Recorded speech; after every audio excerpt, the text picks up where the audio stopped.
Chapter 1. In the 6th year of my mission to win over Ethan Lancaster, he married his one true love. A friend asked him, "You've been with Zoey Shaw for 6 years too. Don't you feel anything for her at all?" Ethan's eyes were cold, and he sneered. "Why would I want a woman who throws herself into my bed? I find it disgusting." And so, on the day of his wedding, I went alone to an abandoned high-rise. Ethan called, "Can you stop making a scene? You're Cecilia's maid of honor. Get back here right now." My heart finally died. I calmly told the system, "I'm giving up on the mission. I want to go home." On the day Ethan Lancaster and Cecilia Lancaster were married, I wore a white dress and went to the top of an abandoned, unfinished building. Watching the rolling sunset clouds, I curved my eyes into a happy smile. This was the most relaxed I had felt in all my years of pursuing Ethan.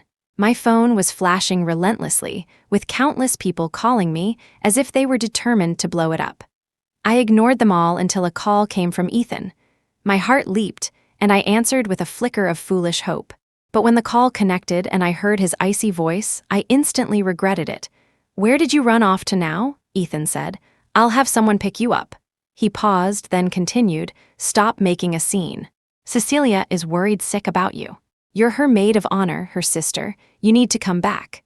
I suddenly laughed at my own naivety, at my unrequited love. How could I have still held any hope for him?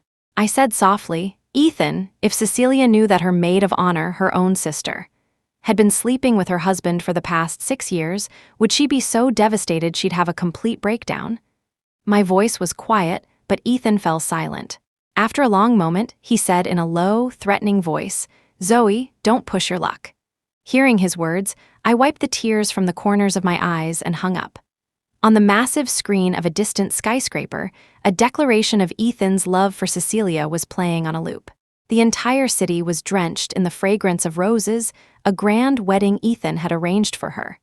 But he had forgotten that I have a severe pollen allergy. A concentration of pollen this heavy would kill me, sending me into anaphylactic shock on the spot.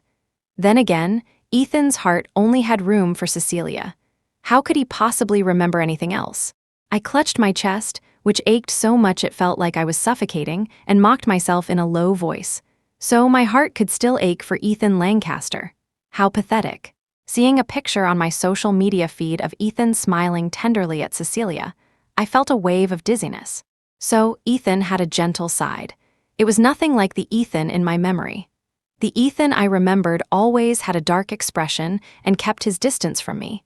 I remember asking him once why he stayed so far away from me in public. And I remember the look of disgust on his face when he replied, "Everyone knows you're my stepsister. If people found out we were together, what would they think of me? What would they think of you?" You may have no shame, but I do. I let out a low laugh, staring down at the concrete pavement below. The fall would surely be ugly, but I couldn't care less anymore. I just wanted to leave this world, to leave Ethan. Hearing my laugh, Ethan asked, his voice laced with anger, "What are you laughing at?" "Ethan," I said, "I want to go home." His anger flared. "Can you stop this nonsense? If you keep this up, you'll never go home." I didn't say another word. I simply threw my phone off the building. Listening to it shatter into pieces on the concrete below, I felt my heart break along with it. "Ethan, the home I want to return to is a home that belongs only to me. It has nothing to do with you. It's a world without you in it. Loving you is just too exhausting. I'm giving up, Ethan," I whispered. "I want to go home." System. Chapter 2. I am Ethan Lancaster's stepsister. 10 years ago, my mother, Vivian, brought me and Cecilia Lancaster to the Lancaster estate. She married George Lancaster and became the lady of the house. That day, I stood beside my mother and Cecilia in my worn-out clothes, feeling completely out of place in the opulent Lancaster mansion. I could feel the veiled disdain in the glances people cast my way. George adored my mother. She was his long-lost love. And so, Cecilia and I became the pampered young ladies of the Lancaster family. Oh, that's not right. Only Cecilia was the pampered young lady. I was still just the burden, because my mother didn't like me. In fact, she despised me. I wasn't particularly bothered by her favoritism. After all, I wasn't the original Zoey Shaw, who would have stubbornly craved a mother's love that was never meant for her. I was an orphan, raised in an orphanage. My personality was deemed too sensitive and delicate, so I was never adopted. After struggling through school and finally finding a job, I was hit by a drunk driver and left disabled. I was filled with bitter resentment. That was when the system found me. It told me that if I successfully won over Ethan Lancaster, I could return to my original world as a healthy person, with a large sum of money that would ensure I'd never have to worry again. At first, I treated Ethan as nothing more than an NPC and a mission. But then one rainy night, he quietly slipped into my room, all because I had casually mentioned, "I'm scared of rainy nights." That was when my long-dormant heart trembled. I couldn't stop myself from falling for him. I had always believed that Ethan had feelings for me, too, until I accidentally overheard him talking about me with his friends. I'll never forget that day. Ethan had gone out for drinks with his friends and forgotten his phone. I brought it to him. As I approached, I heard one of his friends ask, "You and Zoey have been together for 6 years now. Why not make it public? Is it because she's your stepsister? Are you afraid the gossip would hurt her?" Ethan held his wine glass, his expression unreadable. He let out a derisive laugh.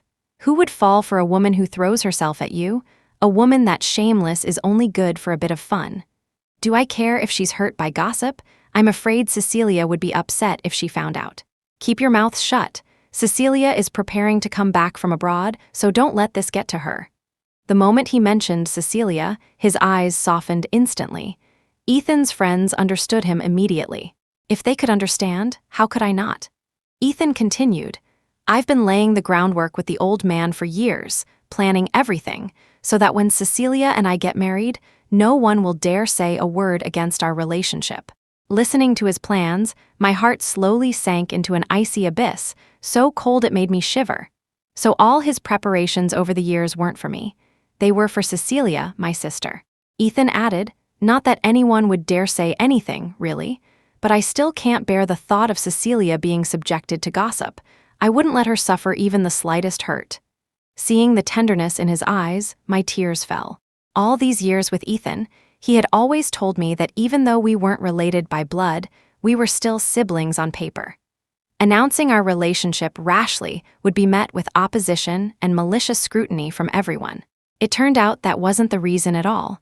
The truth was, Ethan didn't care about me.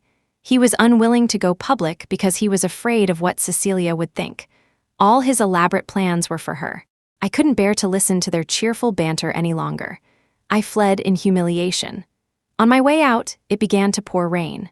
I developed a high fever and lay on the sofa, on the verge of death, without the strength to even pick up my phone and call for help. That's when Ethan returned, but he only glanced at me, grabbed his phone, and rushed out the door. I'm sure he saw my flushed face.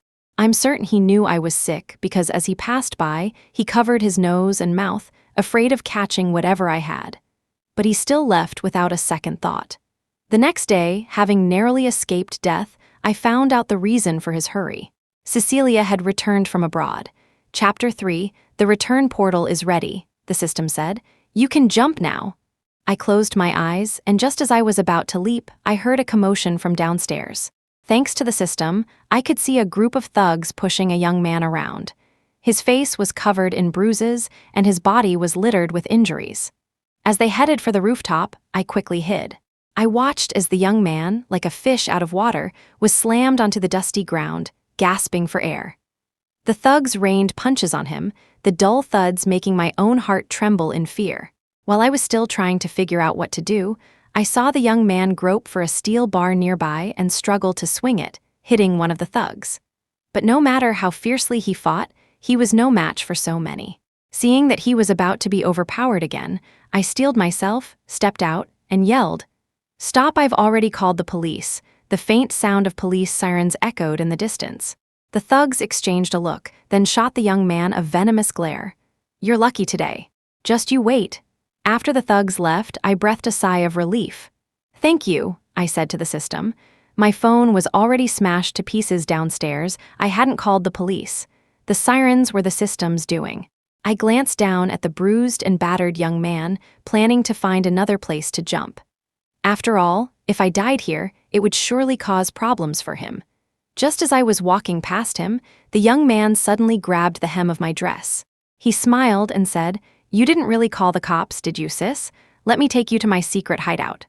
The smile on his face was so wide it pulled at his injuries. Watching him hiss in pain, I, for some reason, nodded and, holding my dress, followed him down from the abandoned building. He didn't ask me why I was wearing a formal gown in a place like this, and I didn't ask him why he'd been beaten up.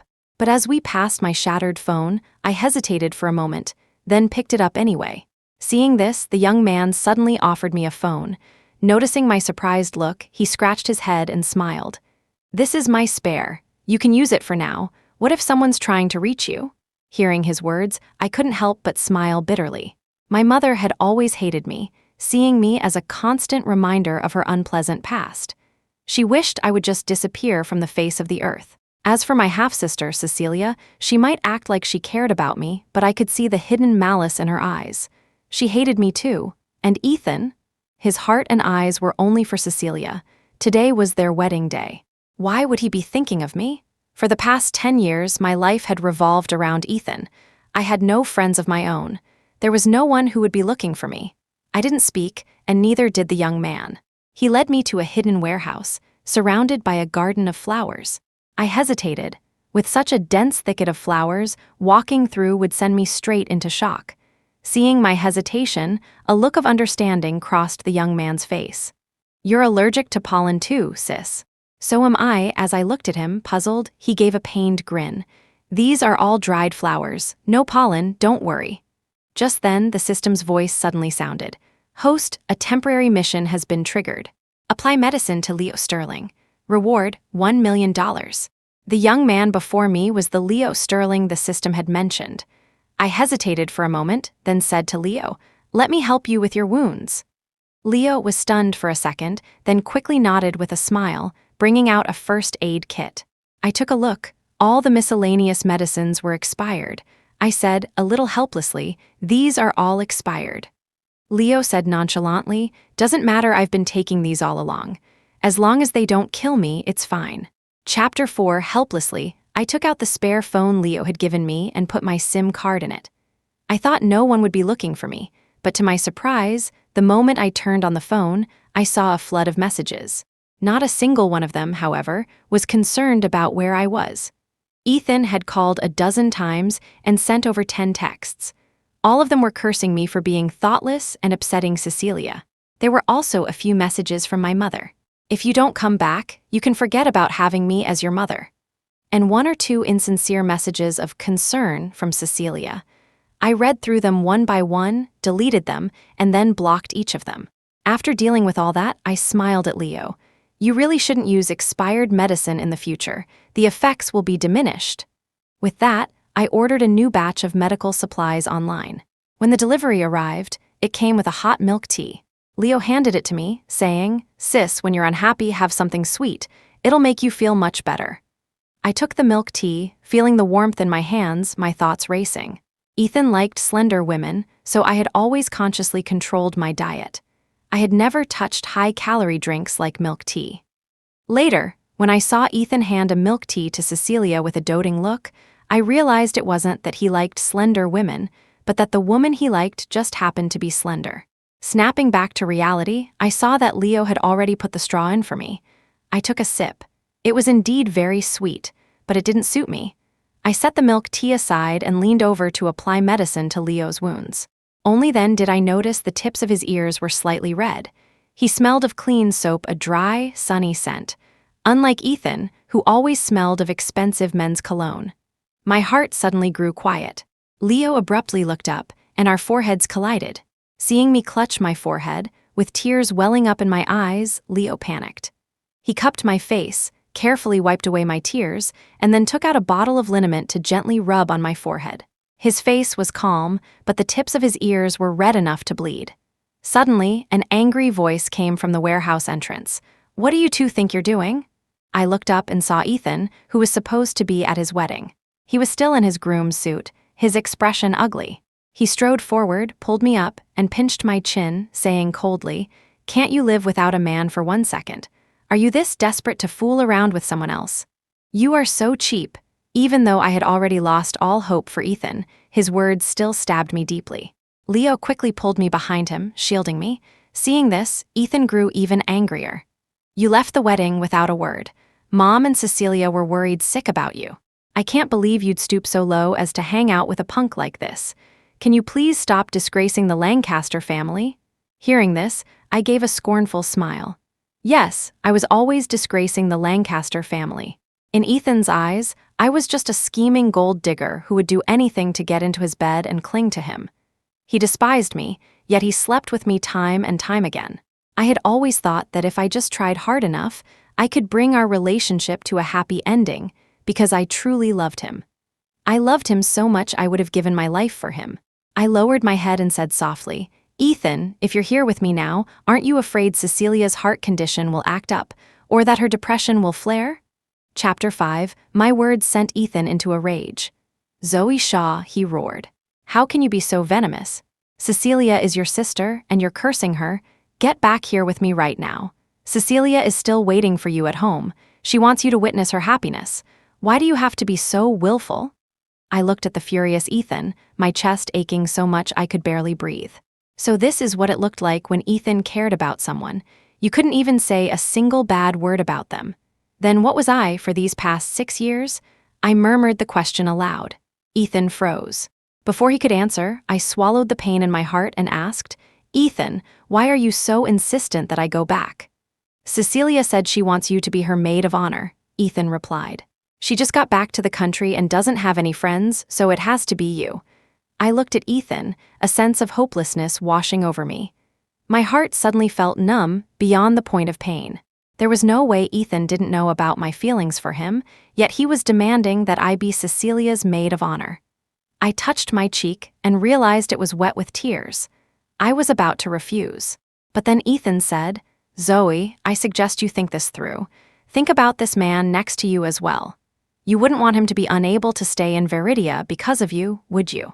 His low, cold, and heartless words struck my ears like a clap of thunder, shattering my composure into a million pieces. Seeing my devastated state, Ethan's eyes were filled with cruel indifference. He continued, As long as you come back, I'll let him go, and I'll forgive you for lying to me back then. I didn't understand what he meant. Seeing the confusion in my eyes, Ethan mercifully explained, When I was kidnapped, it was Cecilia who saved me. She was hospitalized for a long time because of it. But you lied to me, telling me it was you who saved me. If I hadn't pressed her, Cecilia would never have admitted that she was the one who saved me. Cecilia and I were already in love. Because of your so-called life-saving grace, she thought you liked me and went abroad. She didn't want to compete with you. But Zoey, what's obtained by deceit will never truly be yours. If you have any conscience left, you will cooperate with me, be Cecilia's maid of honor, and let her know that there is nothing between you and me. As those words came out of Ethan's mouth, I couldn't believe it. My ears started ringing, my mind went completely blank, and for a moment I couldn't hear a thing. But back then, it was I who saved Ethan. The day Ethan was kidnapped, Cecilia had faked a heart attack because she didn't want to go to class. It was me, on my way, who saw Ethan being abducted. It was me who dug a tunnel into that dilapidated warehouse and carried the unconscious Ethan out on my back. I stayed by his side the entire time. But now, Ethan was saying I had lied to him. How utterly ridiculous. I looked into Ethan's eyes. They were devoid of emotion. I felt as if I had been thrown into an icy sea, my blood freezing in my veins. His expression was calm, his eyes unreadable, leaving me unable to guess what he was thinking. But I finally understood. I understood why, after he was rescued, his gaze towards me was always so complicated, and why his attitude towards me had suddenly turned so hostile. It turned out the person in his heart had always been Cecilia. I was nothing but the villain who had torn them apart. Just then, Leo suddenly spoke up. Yours truly isn't afraid of you. Go ahead, try and kick me out of Viridia. Ethan actually smiled. He looked at me, his expression darkening, his gaze growing more inscrutable. My heart clenched. Zoey, Ethan said, even if you don't care about this man, what about the orphanage? Hearing his words, I froze. Then, a dense pain spread through my heart, no less intense than the first time he had abandoned me for Cecilia. I never thought Ethan would know about the orphanage I was funding. I had always assumed he was too busy with his corporate empire to notice such things. But seeing the certainty in his eyes, I understood. He was convinced I was a shameless woman. To protect Cecilia, he must have thoroughly investigated everything I cared about, just to ensure my complete silence. At that thought, I trembled, biting my lower lip so hard the sharp pain felt like a relief. I heard my own dry voice say, "I'll go back." I was destined to leave this world anyway. I shouldn't bring disaster upon those who would remain. On the way back to the Lancaster estate, Ethan looked at me with scorn. "That man you found isn't all that great, is he? He just abandoned you like that." I leaned against the soft seat and closed my eyes, feigning sleep. Hearing his mockery, I opened my eyes and looked out the window. After a moment of silence, I finally spoke. "This is for the best. I don't owe him anything." Ethan wanted to say more, but I closed my eyes again. I could still feel his searing gaze on me, but I was tired. I didn't want to deal with it. Back at the Lancaster estate, breathing in the suffocatingly thick scent of flowers and looking at the blooming roses, a faint smile touched my lips. My skin began to burn and ache. If the system hadn't been helping to alleviate some of the symptoms, I think I would have already collapsed. Seeing the smile on my lips, Ethan's tone suddenly softened a little. "What flowers do you like? I'll have some sent to you later." I shook my head and said calmly, "I don't like flowers. Don't trouble yourself, brother-in-law." The moment I said brother-in-law, Ethan's face visibly soured. I paid him no mind. The system asked, a little puzzled, why I had come back. I replied to it in my mind, "A pollen concentration this thick is a lethal dose for me. I'm going to give Ethan a wedding gift." Chapter 6, "Even if it makes you suffer like this?" the system asked. I nodded. As I was conversing with the system, we had already walked into the Lancaster residence. Ethan's father, George, and my mother, Vivian, were already waiting. They were consoling a tearful Cecilia. The moment she saw me, Cecilia's crying intensified.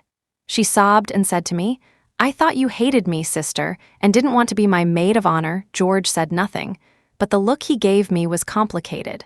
My mother, Vivian, however, shot me a look full of loathing. She stared at me coldly. "You wretched girl, you knew perfectly well that today is your sister's wedding day. Where did you run off to? Are you just incapable of seeing your sister happy?" Ethan couldn't bear to see Cecilia cry. He walked over to her and gently wiped away her tears. Watching this scene, I thought I would be heartbroken, but my heart was calm. I even felt like laughing. Cecilia cried, "Is sister unhappy because we're getting married? I know she has always liked Ethan. If sister is unhappy, maybe we shouldn't get married? Ethan, I'm sorry." At Cecilia's words, Ethan grew flustered. He held her and whispered comforting words, then said, "Don't be ridiculous. Why would Zoey like me? There's nothing between us." Cecilia stopped crying. "Really? Really?" Ethan said earnestly. "You can ask Zoey. Besides, when I found her, she was getting very close with another man." Hearing this, Cecilia's tears turned to laughter.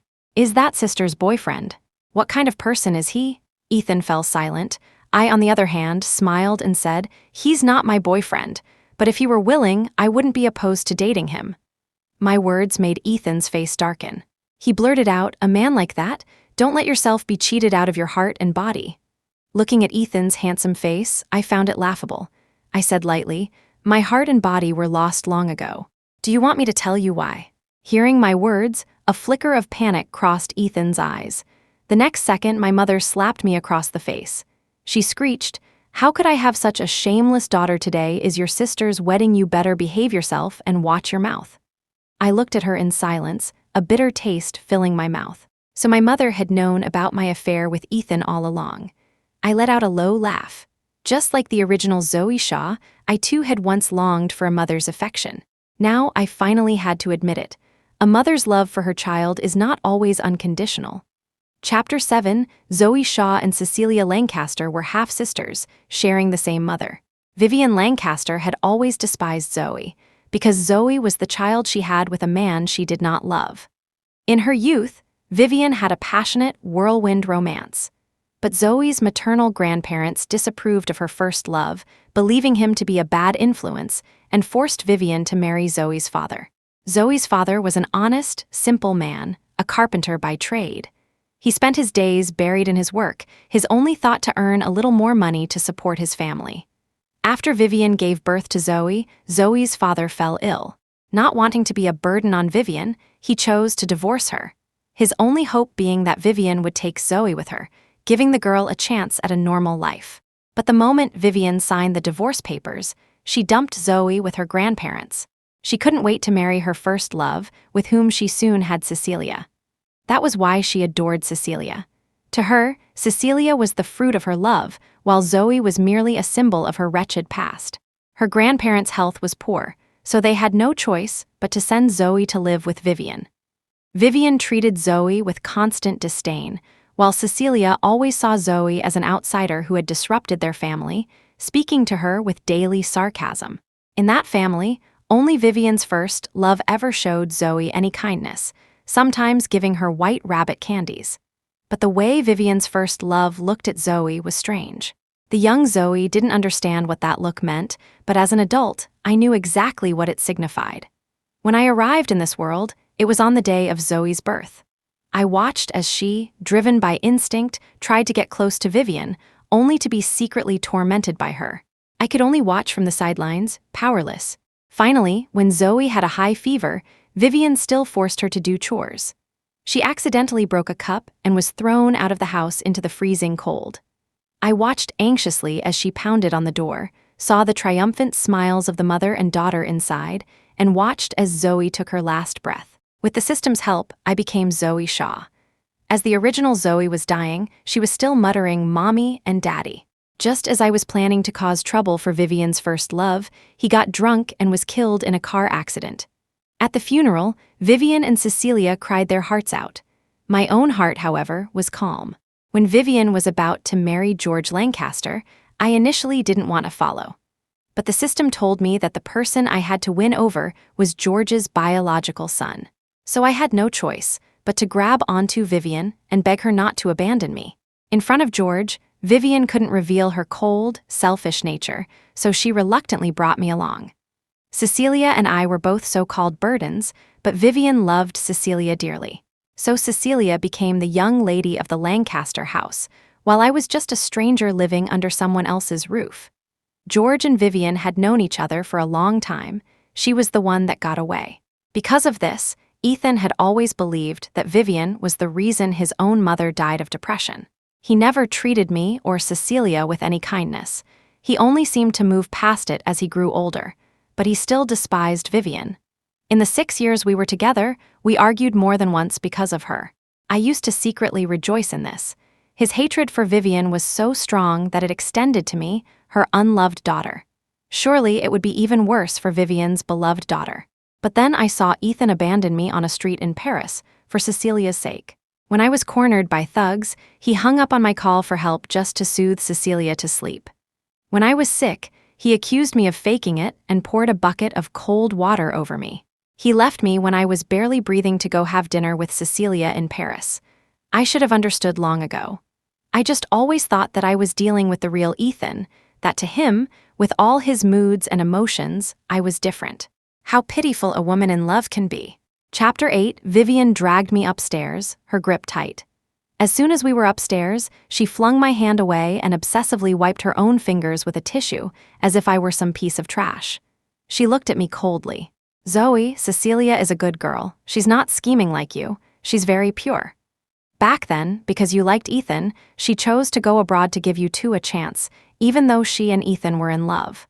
Don't you dare tell Cecilia about your sordid affair with Ethan. She won't be able to handle it. Cecilia has a heart condition and depression. As her older sister, you should just give in to her." I watched Vivian's actions with a cold detachment, a sudden pang of pain in my heart. Perhaps it was this body, still clinging to a sliver of hope for a mother's love, but Vivian had disappointed us once again. Her heart only had room for Cecilia. I whispered to myself in my heart, an immense sorrow welling up inside me. The truth was, I had also yearned for Vivian's love. After becoming Zoey, I, like the original Zoey, had a natural desire to be close to Vivian, but she pushed me away time and time again. Vivian frowned at me. Perhaps my calmness made her feel that something was off. Her gaze fell on the red spots appearing on my neck. "What are those?" she asked, puzzled. I touched my neck, understanding what was happening. The system must be losing its ability to suppress my allergic reaction. No wonder I was starting to find it hard to breathe. But I had to hold on. I had to wait until Ethan and Cecilia's wedding to collapse. Just as I was about to say something, Vivian took a step back with a look of disgust. Can't you have some self-respect? How are Cecilia and I supposed to hold our heads up with you acting like this? I found it laughable. So Vivian thought these were hickeys. What right did she have to lecture me? When my father was sick, she was already fooling around with her first love. My father and she had only been divorced for a few months before Vivian gave birth to Cecilia. Just then, Ethan suddenly appeared at the top of the stairs, frowning as he approached us. Seeing him, Vivian had no choice but to leave. After she left, Ethan suddenly grabbed my wrist, his face filled with rage. Zoey, I haven't settled the score with you for finding another man yet. Are you that desperate? I smiled. In what capacity are you saying this to me? My boyfriend or my brother-in-law? Ethan snorted coldly. You're not worthy of being my girlfriend. You used to parade around as my girlfriend, but you should be clear about one thing. If you hadn't set me up, I would never have slept with you. My heart felt as if it had been viciously squeezed. 6 years ago, Cecilia had left without a word. Ethan, at a business dinner, got himself drunk and was drugged by someone with ill intentions. By the time I arrived, he had locked himself in a room. What happened next was a blur of hazy consent. When I woke up, I saw his eyes were bloodshot. I told Ethan not to worry about it, to just pretend it never happened. But the next day, Ethan found me and said he had to take responsibility. And just like that, Ethan and I got together. Thinking back on our 6 years together, I found that all I could remember was Ethan's cold, indifferent face. But I still wanted clarity for myself. I said softly, Ethan, did you know? I'm allergic to pollen. Ethan cut me off, his gaze like a nail driving into my chest. Zoey, you're standing here perfectly fine. How are you allergic? If you're going to lie, at least make it logical enough for someone to believe. Chapter 9, the system had been alleviating the pain of my allergic reaction, but now that became evidence of my supposed lie. I couldn't exactly lift my clothes to show him the red spots covering my body. I fell silent for a moment, then forced a smile, but Ethan kept talking. Zoey, stop hanging out with those shady characters, and don't go saying things you shouldn't to Cecilia, or you'll regret it. I wanted to laugh even more. One after another, they were all threatening me, all for Cecilia's sake. But I didn't say anything. I just turned and walked back downstairs. The moment Cecilia saw me, her eyes lit up with a smile. She took my hand and said affectionately, Sister, thank you for coming to see me off on my wedding day. Her hand felt clammy, and I pulled mine away. Seeing this, a flicker of hurt crossed Cecilia's eyes. Ethan couldn't stand to see Cecilia upset, so he said with a cold face, Zoey Shaw, what is the meaning of this? Cecilia quickly grabbed Ethan's hand, gently soothing him.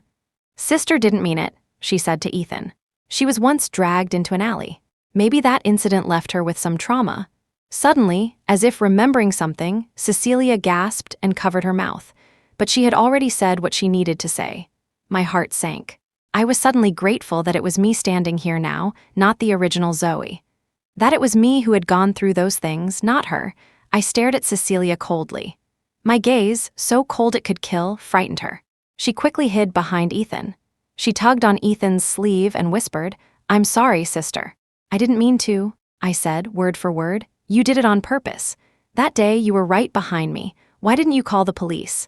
And today, why did you say something so vague, making everyone think I've lost my innocence? I haven't lost my innocence. The person who dragged me in that day was you. Before I could finish, Cecilia clutched her chest and cried out softly that her heart hurt. Seeing Cecilia in distress, Ethan immediately rushed to her side, his face etched with anxiety. Then everyone else crowded around her. Watching Cecilia, the center of everyone's concern, I curled my lip. It was always like this. As soon as Cecilia frowned and said she was in pain, she would command everyone's attention. I stood there, bored, watching her performance.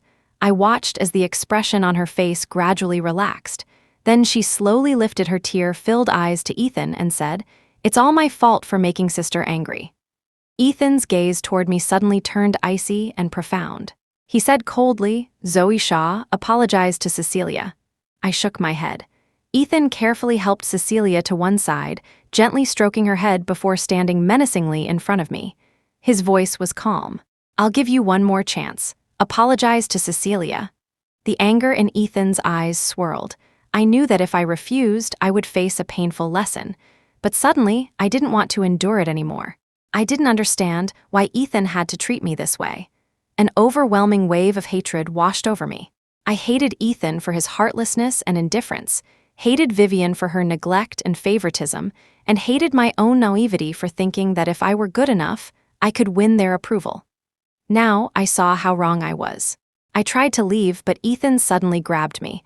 I looked at him and asked calmly, "Ethan, don't push me too far." Ethan understood my meaning and suddenly shoved me violently away. I froze, stunned. Then, a needle-like pain pierced my heart. My hands, down to my fingertips, began to tremble. A cold, hard ache rolled through me. My waist slammed into the corner of a table, and a sharp pain erupted in my lower abdomen. A warm stream of fluid trickled down my legs. Seeing this, Ethan was taken aback. Vivian's face fell, and she looked worriedly at Cecilia. Cecilia's expression was unreadable. She suddenly exclaimed, "Why didn't sister say she was on her period?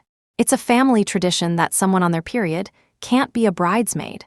Sister, are you doing this on purpose to bring us bad luck? It's fine if you don't like me, but why would you ruin my big day?" With that, Cecilia covered her face and began to sob. I only felt an intense pain in my abdomen. In a daze, I remembered that I hadn't had my period in 2 months. A wave of panic washed over me. I quickly grabbed Ethan's pant leg and begged, "Ethan, please, take me to the hospital. I think I'm having a miscarriage." Hearing my words, Ethan's pupils contracted, but he quickly kicked my hand away. Cecilia held onto Ethan's arm and said, "Sister loves to lie. It's obviously just her period. Every woman goes through this when they're on their period." Chapter 10. When I regained consciousness, I found myself in a private hospital room. On the windowsill sat a bouquet of dried flowers, with gentle sunlight spilling over them, bringing me a sense of peace. When I came to my senses, I saw Leo Sterling standing at the door. He was holding an insulated container, and a smile lit up his eyes when he saw I was awake. "You're awake," I nodded numbly. Leo sat down beside me, his face filled with indignation. "Those bastards, they're not human, they just left you there all alone. Thank goodness yours truly showed up. Otherwise, both you and the baby would have been in big trouble." I numbly touched my lower abdomen. It was flat. I couldn't imagine a life was growing inside. I asked Leo, "Is my baby still here?" Leo nodded. "But you need to rest well during this time. And you, really. You knew you were allergic to pollen, yet you still went to a place like that." I suddenly remembered that Leo was also allergic to pollen and quickly asked, "Are you okay?" "I take allergy medicine every time I go out," Leo said. "Besides, I'm strong and healthy. Of course I'm fine." I finally breathed a sigh of relief. Just then, a few people appeared at the door. It was Ethan and Vivian. The moment Vivian saw me, her face turned sorrowful and she rushed forward. "Zoey?" I was slightly taken aback. Vivian had never been so affectionate with me. Ever since I had known her, she had always called me wretched girl or worthless brat. She had never called me by my name so tenderly. "Are you all right?" Vivian asked. "How did you let yourself get into such a state? Fainting just from your period. Do you know how worried your sister was about you?" Leo was about to speak, but I grabbed his hand, signaling him to stay quiet for now. I looked at Vivian's grief-stricken face, feeling utterly perplexed. What does me fainting from my period have to do with any of you? Shouldn't this be Cecilia and Ethan's wedding? Why does the groom have so much free time to come see me? Hearing my light-hearted tone, Ethan became furious. He pointed at me, his voice filled with anger. "Cecilia was so worried about you, her heart condition flared up. You're pleased, aren't you? You're satisfied now, right? You've ruined our wedding." Vivian was concerned about something else. She took my hand and asked, "Cecilia and you are sisters. Tell mommy the truth, are you pregnant?" I couldn't be bothered to play games with them. I pulled my hand back. "Just say it. What do you really want?" Ethan said impatiently, "You and Cecilia have the same blood type. She needs surgery and requires your blood. Get your things, you're coming with us." Leo could no longer hold back. He punched Ethan squarely in the face. He roared in fury, "Ethan, are you even human? Zoey is pregnant. You're making a pregnant woman donate blood when she almost had a miscarriage. You're trying to kill her and the baby." Ethan froze. He looked at me, then at my abdomen. "You're pregnant? With my child?" I nodded. Suddenly, there was a sound at the door. It was Cecilia. Cecilia stared at Ethan and me, her face deathly pale, her body swaying as if she would collapse at any moment. She cried, asking, "Is what sister said true? She's pregnant with your child." As she cried, Cecilia's face grew even paler. She clutched her chest, gasping for breath, as if she were about to die. Chapter 11. Cecilia cried and apologized to me. "I'm so sorry, sister. I shouldn't have come back. If I hadn't, you and Ethan would still be happy together." Ethan, his face full of pity, embraced her and whispered, "Cecilia, you know my heart. The person I love most is you. I want to be with you forever." Hearing this, Cecilia cried even harder, clinging tightly to Ethan. "But what about sister? She's carrying your child." Without a second thought, Ethan replied, "Your health is poor. We can have Zoey give birth to the child, and we'll raise it as our own. If you don't want that, we'll just have Zoey get an abortion." With such a casual statement, he decided the fate of me and my unborn child. I looked up at Vivian, who wore a look of complete agreement. I suddenly wanted to laugh. I suddenly felt like a complete fool. Just then, Vivian looked at me with a troubled expression. She hesitated for a long time before saying, "Cecilia's health is poor. Her heart condition has caused many complications, and she needs a bone marrow transplant. We had you tested. Your bone marrow is a match for Cecilia's." It suddenly dawned on me. 3 years ago, Ethan had taken me to the hospital for a checkup. At the time, I thought he was doing it because he cared about me. Now I finally understood. Ethan wanted me to be Cecilia's living supply bank. No wonder a man from a family like Ethan's would put on an act for me, an act that lasted 6 years. How laughable. I couldn't help but laugh out loud. I looked at Vivian and suddenly said, "Mom, you hate me so much. Why did you give birth to me in the first place?" Vivian looked away, uncomfortable. I understood. "This was your idea, wasn't it?" My words seemed to light a fuse under Vivian. She put her hands on her hips and said viciously, "This is what you should do as an older sister. You knew perfectly well that Ethan and Cecilia were in love, but you insisted on breaking them apart. Cecilia's health is poor, and you're healthy. What's wrong with helping her?" Leo was so angry his face turned red. He grabbed a nearby broom and started to chase Vivian, Ethan, and Cecilia out. Cecilia cried that she was sorry and that she would give Ethan back to me. Ethan shielded her while comforting her. The scene was a mess. But seeing the genuine pain and anger on Leo's face, my heart suddenly calmed. So there was someone who cared about me. I wasn't alone in this world. Looking at the chaotic scene, I said calmly, "I won't donate. I'm pregnant, and I don't want to die along with my child." Ethan blurted out, "Zoey Shaw, how can you be so heartless? Cecilia is your own sister. You used manipulative means to get pregnant with my child, and now you're going to use it to threaten me?" I wasn't angry. Looking at their faces, I felt nothing. I sat up, lifted my hospital gown, and showed them the dense red spots on my body. Then, without looking up, I said, "I'm allergic to pollen. Ethan, you filled the entire city with fresh flowers. Did you ever consider the lives of people like me who have pollen allergies? I used manipulative means to get pregnant with your child. Ethan, wasn't it you who slept with me, who entangled with me night after night?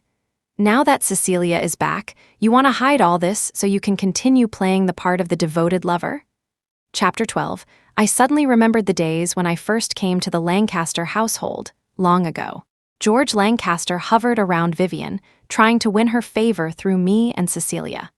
Vivian would hold Cecilia's hand and say with teary eyes, "We are so grateful that you are willing to take us in. We wouldn't dare ask for more." Vivian often ordered me to do chores, saying, "Your stepfather has given you a place to live. You're not related by blood, so you can't just accept his kindness without earning it." In front of George, she was always cautious and submissive, making me do the housework, cook the meals, and eat scraps like a dog. Meanwhile, her beloved daughter lived in luxury. George didn't care about me. He could see that Vivian doted on Cecilia more. Only Ethan was different. When Ethan came back, he found me toiling away and pushed me into a chair at the dining table, saying coldly, "The Lancaster family is wealthy enough. We can afford to support one more person. Aunt Vivian, you always make Zoey work. Why don't you make Cecilia work?" Vivian forced a smile and said, "Zoey is the older sister, Cecilia is the younger one. She should protect her sister. Besides, Cecilia's health is poor." Cecilia's health was poor, which was why Vivian had married George in the first place. After all, Vivian's heart belonged to her first love. When Ethan returned, I would secretly watch him. This was the person the system wanted me to win over. What kind of person was Ethan Lancaster? Exceptional, humble. To be able to stand by his side, I studied desperately, trying to make myself a better match for him. Ethan and I were classmates. When I was buried in my studies, he would poke my back with a pen and lead me up to the rooftop to feel the breeze. Ethan asked me, "Zoey Shaw, what do you want?" I looked at the vast mountains in the distance and said, "I want freedom." For me, freedom was a luxury. Before coming to this world, I was an ordinary person, busy every day just trying to make a living. After coming to this world, I had to complete the system's mission. Although I no longer worried about survival, I was trapped in one place, unable to move freely. The system said I had to stay by Ethan's side. Otherwise, I would be forgotten.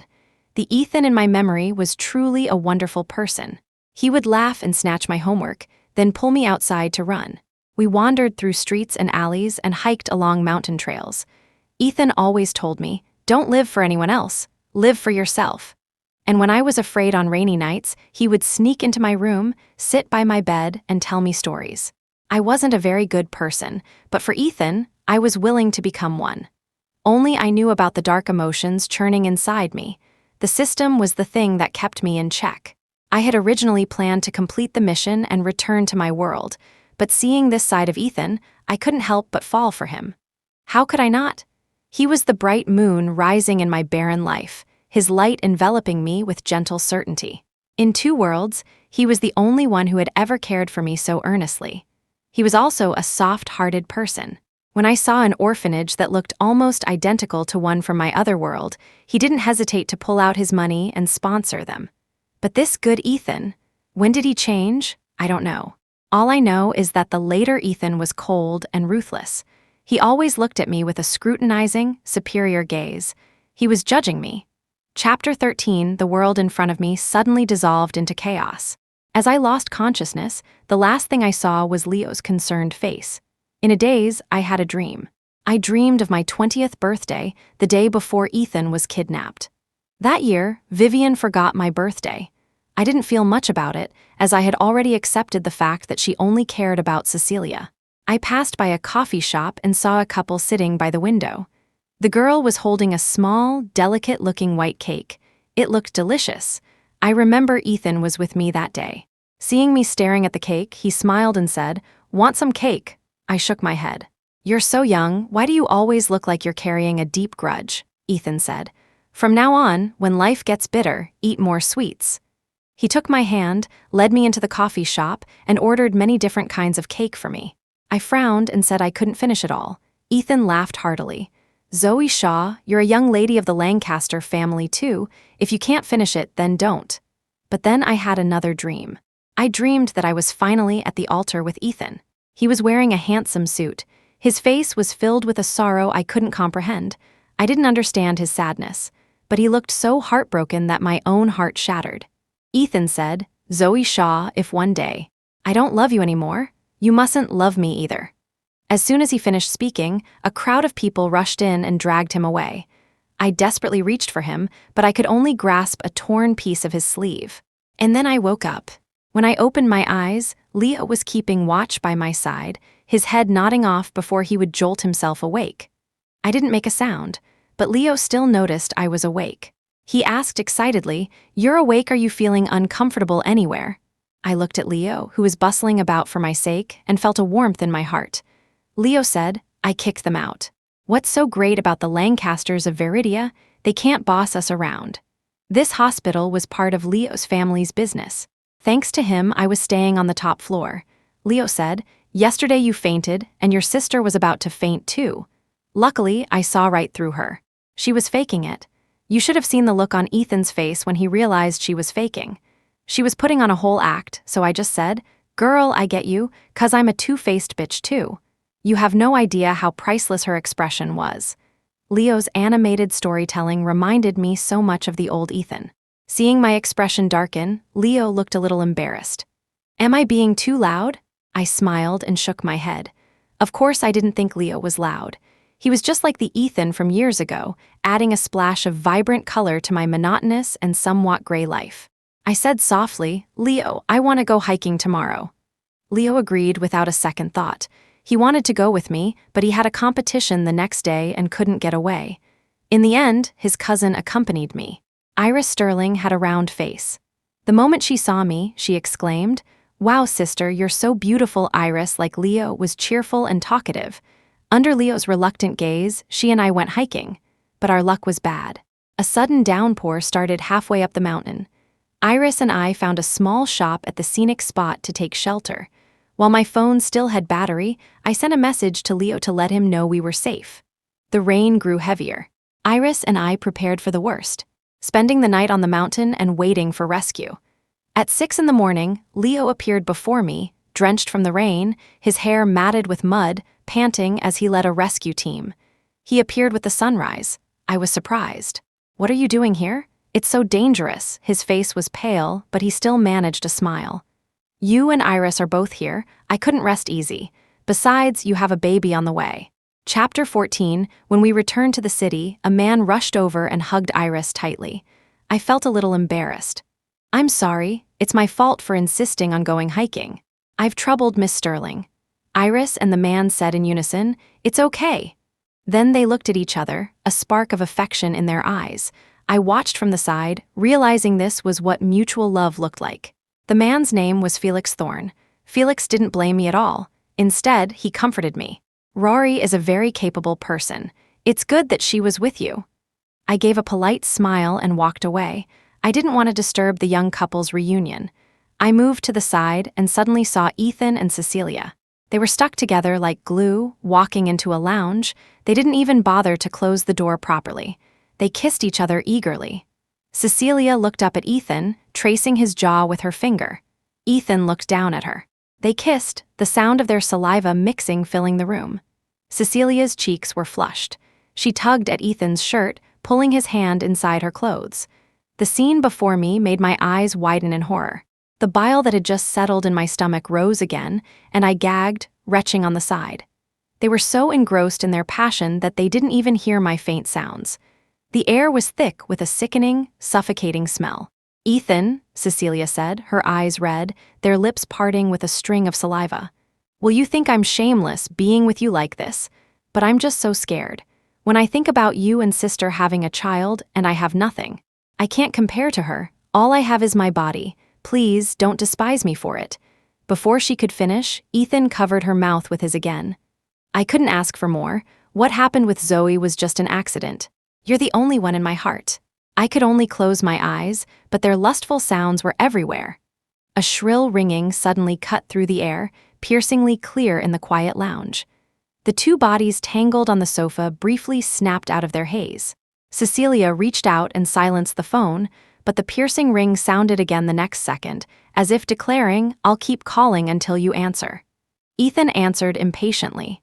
His assistant's voice came through. "Mr. Lancaster, Miss Shaw is missing." I curled my lip. So Ethan was concerned about my whereabouts after all. What a surprise. Cecilia was also surprised. A flash of jealousy crossed her eyes, then she said sadly, "Sister is still carrying your child. You should probably go look for her." Ethan kissed Cecilia's forehead and said gently, "It's not her I care about, it's her bone marrow. She's supposed to donate it to you. I wish she would just die. Then her heart could be yours." Hearing Ethan's words, my heart still ached. I tried to leave, but I accidentally made a noise. This time, the people in the lounge finally noticed me. Ethan's face turned ugly. "Zoey Shaw, are you following me?" I laughed. "Is this place reserved exclusively for you, Ethan Lancaster? Is your name written on it? You're putting on a live porn show in here, can't you wait?" Ethan's face was stern. "Where were you yesterday?" Before I could answer, Iris's voice rang out. "None of your business." When Ethan saw Iris, a flicker of admiration crossed his eyes. But when he saw Felix standing protectively in front of both me and Iris, his eyes quickly flashed with displeasure. Then he said maliciously, "You two must be a couple." He continued, "Well, this young lady should be careful. Zoey Shaw is a wench who can't live without a man. You'd better watch out or she'll seduce your boyfriend." Chapter 15. Iris angrily slapped Ethan across the face. Cecilia shrieked and tried to scratch her. Iris sneered, grabbing Cecilia's hand. I don't hit women, and don't you dare fake being sick with me. Go ahead, die of an illness right here in front of me. Maybe then I'll feel a little regret. With that, she led me and Felix away. We went up to a rooftop. Iris carefully draped her coat over my shoulders, then turned and scolded Felix. Felix, didn't you know Sister Zoey is pregnant? Did you have to say all that in a place like this? Felix smiled apologetically. I looked at them, a premonition growing inside me. I had a feeling I was about to learn something important today. Iris looked at me cautiously. She hesitated for a moment before carefully choosing her words. Sister Zoey, if I told you that Ethan Lancaster might have a problem, would you believe me? I was silent for a long time. Is he, Ethan? I asked. Iris nodded. I felt a pang of disappointment.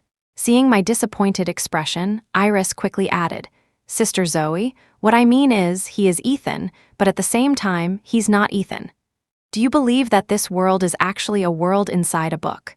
It's not that we're narcissistic, but Felix and I, we're actually the male and female leads of this world. You and Ethan are also the male and female leads of this world. It's a mishmash of stories. My brother is the unlucky one. He's just a pure supporting character, the kind with no romantic subplot, who's just here to run errands. Felix and I are like something out of a sweet, fluffy romance novel. It's sweet from beginning to end. But life has its ups and downs. You and Ethan, you're the representatives of the angsty, tragic romance genre. Sister Zoey, do you have a system that's making you pursue Ethan? I nodded. Iris sighed. Felix said, because you've awakened, your storyline is resetting. We didn't know until Leo suddenly appeared on your path. The system probably lied to you, telling you that after you successfully won over Ethan, you could return to your original world. But according to your plotline, you were supposed to fall in love with Ethan during the process and eventually give up the idea of going back. The reality is, the system can't send you back at all, because you belong to this world. I thought for a moment. Iris continued, my brother shouldn't have appeared in your storyline. We're from Capital City, you're in Veridia, we're worlds apart. But you awakened. Sister Zoey, your struggles, your plan to use your allergy to teach Ethan and Cecilia a harsh lesson at their wedding. That was you awakening. I suddenly remembered the time I spent observing the original Zoey's short life. Every time I watched her, I felt a sense of familiarity, as if I had experienced it somewhere before. At the time, I thought it was because I had spent so much time by her side that I was empathizing with her. After all, I was an orphan. How could I have a family? So this was the truth. I was silent for a moment, then asked Iris, what about Ethan? Iris said, Sister Zoey, we're not sure either, but only you know whether this Ethan is the real Ethan. But don't worry, we'll help you. Take my brother with you. He's a character who exists outside the main plotlines. He won't be affected by the plot. It was because of him that I awakened in the first place. As soon as Iris finished speaking, Leo's bright, smiling face appeared on the rooftop. He was wearing a white t-shirt, his smile clean and pure, just like the Ethan from years ago. Chapter 16, My Pregnancy, I asked Iris, will it hinder our actions? Iris said nonchalantly, don't worry, you're the female lead of a tragic romance. Tragic female leads are the kind of superhumans who can have their hearts, lungs, and eyes gouged out and still grow them back perfectly. A mere baby in your belly is nothing. You could go bungee jumping, dancing, drinking, hooking up. Whatever you do, that baby won't fall out. When we found out you were a tragic female lead, Felix and I binged a ton of tragic romance novels. We cried our eyes out at the beginning. This child will only disappear when it's needed to awaken Ethan's guilt and love for you. I nodded. Before Leo and I went downstairs, I looked back. Iris and Felix were seeing us off, standing shoulder to shoulder. When they saw me turn back, they gave me a brilliant smile and waved, encouraging me to move forward. Iris said I had to break the plotline to be free. She didn't know what a tragic female lead had to go through to awaken, or what price had to be paid. But the thought of what Iris said, that if I hadn't awakened, I would have had my heart, lungs, and eyes gouged out, sent a shiver down my spine. Leo thought I was cold and quickly took off his jacket, draping it over my shoulders. We returned to the old Lancaster family mansion. Ever since Grandpa Lancaster passed away, George and Vivian no longer lived in the old mansion. I had once overheard the staff gossiping that Grandpa Lancaster couldn't stand Vivian and had stipulated in his will that as long as George and Vivian were not divorced, George could not live in the old mansion. When I arrived, I expected the butler to stop me. To my surprise, the butler just squinted at me for a moment, then smiled kindly. "Miss Zoey, you've returned." I noted his use of the word returned and quickly asked what he meant. The butler was old, but he still stood tall and straight. The old butler said, "The young master said that Miss Zoey would come back." The old butler led me and Leo to Ethan's room and then left. Ethan's room was warmly decorated and very clean. It was nothing like that sterile, commercialized penthouse. The room was spotless. The butler came to clean it often. But no matter how well it was cared for, the ribbon on a small box on the desk had faded. On Ethan's bed were dolls of all sizes, the ones I had wanted as a child. They had the clean, soapy scent I had always loved. Just one look, and tears started streaming down my face. This room. It was identical to my room before I came to this world. But there was no trace of me in it, no pictures of Ethan. I searched the room for a long time until Leo suddenly called out, "Sister Zoey, come look at this." I walked over and saw Leo holding a thick photo album. But when I opened it, there were no photos inside. The pages were filled with watercolor paintings. The style evolved from naive childish to skilled. Ethan had never painted in front of me, but a voice deep inside me told me that these were his paintings. The scenes in the paintings were unfamiliar. They chronicled the growth of a boy and a girl, but I had no such experiences. From the moment I was born into this world and gained consciousness, I had no such memories. But looking at these paintings, my eyes unknowingly filled with tears. We also found a diary. It recorded the lives of Ethan and Zoey from childhood to adulthood. Their life was easy, free. In the diary, we had crossed mountains and rivers, living each day with ease and joy. Chapter 17 in his diary, Ethan frequently mentioned a milk tea shop. He wrote that I and Ethan often went to that shop, and that I loved their milk tea. Leo and I searched for a long time and finally found the shop in a small alley. I showed the shop owner a picture of Ethan and asked if she remembered him. The owner squinted at the photo for a long time and shook her head. I searched the shop for a long time. On the message wall, we couldn't find any notes from Ethan. I was a little dejected. As Leo and I walked out of the shop, I was holding a cup of milk tea. This was the one Ethan mentioned in his diary, my supposed favorite. I took a sip. It was indeed delicious.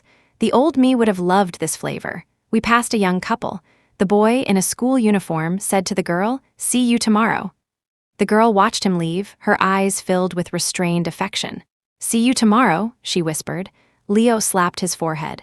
"Do you have a picture of Ethan when he was younger? The current Ethan looks like an old stick in the mud, always with a sour face. Who would recognize him?" I took out my phone and found the picture I had saved. It was from Ethan's high school days. He had just returned from off campus, bathed in sunlight. His face was full of a warm smile. Leo grabbed my hand and we rushed back to the milk tea shop, holding up the phone. "Oh, him," the owner said. "I remember him. For a while, he used to come to the shop alone, looking completely lost. He'd order a milk tea but never drink it. He was handsome, so he left a strong impression on me. My daughter even wanted to pursue him back then." I asked eagerly, "Did he leave anything behind? I saw you have a message wall. Do you still have the old notes?" "Yes, I do," the owner said. "My husband always complains about why I keep all this paper, but I always say, what if someone wants to come back and see them one day? I'll go find them for you." A little while later, the owner came out with a large box filled with notes full of feelings and wishes. "They're all in here," she said. "I didn't bother to sort them. Whenever the wall was full, I just packed them up and put them away." I quickly thanked her. The sun was shining brightly outside. Leo and I sat by the window, comparing the handwriting in Ethan's diary to the notes, searching for his messages. Watching Leo, such a big guy, doing this with me, I felt a little embarrassed. Maybe Ethan never left a message.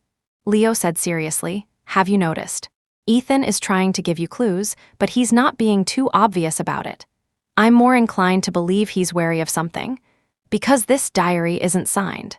If that other Ethan found it, he might just dismiss it as your fantasy." "Found one," Leo excitedly held up a note and handed it to me. I took it, and tears instantly fell. It was from the day I first came to the Lancaster house, written by the 16-year-old Ethan. I finally got to see you today. I'm so happy. After finding that one, we started finding Ethan's other notes one after another. So this is what you were like back then. I will protect you. I won't let you repeat the same mistakes. The way you look at me is so unfamiliar. I don't like it. Zoey, I've waited for you for so long. If one day you find that I don't love you anymore, please don't try to win me back. Ethan had written a lot. I read them one by one, my heart aching. So, while I was secretly in love with Ethan, he loved me too. Chapter 18, Leaving the Milk Tea Shop, Leo asked me, Rory said your storyline is a tragic romance. Is it possible that Ethan had awakened before? You said when you first came to the Lancaster house, Ethan taught you so much how to invest in stocks, business knowledge, how to love yourself. He was just a high school student back then. Even if he was a genius, he couldn't have been that much of a genius, right? Leo's words sent me into deep thought. When I first came to this world, even though I had the soul of a 20-year-old, I was very insecure, I recalled, telling Leo about the past. How mature could a 20-year-old soul be? Even though I had witnessed Vivian's cruelty towards the original Zoey, I was still influenced by her, wanting to get close to Vivian. But thinking back now, was I really just influenced by the original Zoey? At that time, I didn't notice anything different about Ethan. The 16-year-old Ethan had a shockingly vast amount of knowledge. He taught me so much, but mostly he taught me to live freely.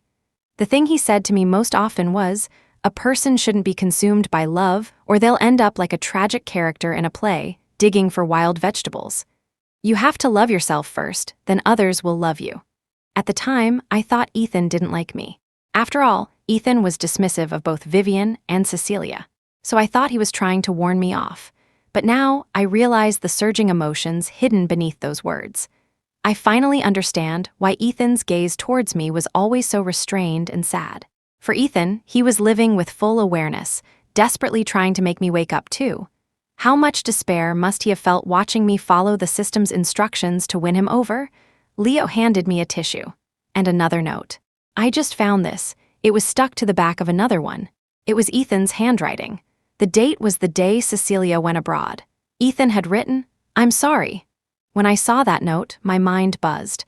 I finally understood why Ethan had changed starting from that day, why his gaze towards me grew colder and colder, why Ethan's look was so complicated. It wasn't because he had discovered that the person who saved him was supposedly Cecilia, nor was it because he and Cecilia had separated. It was because he was in despair.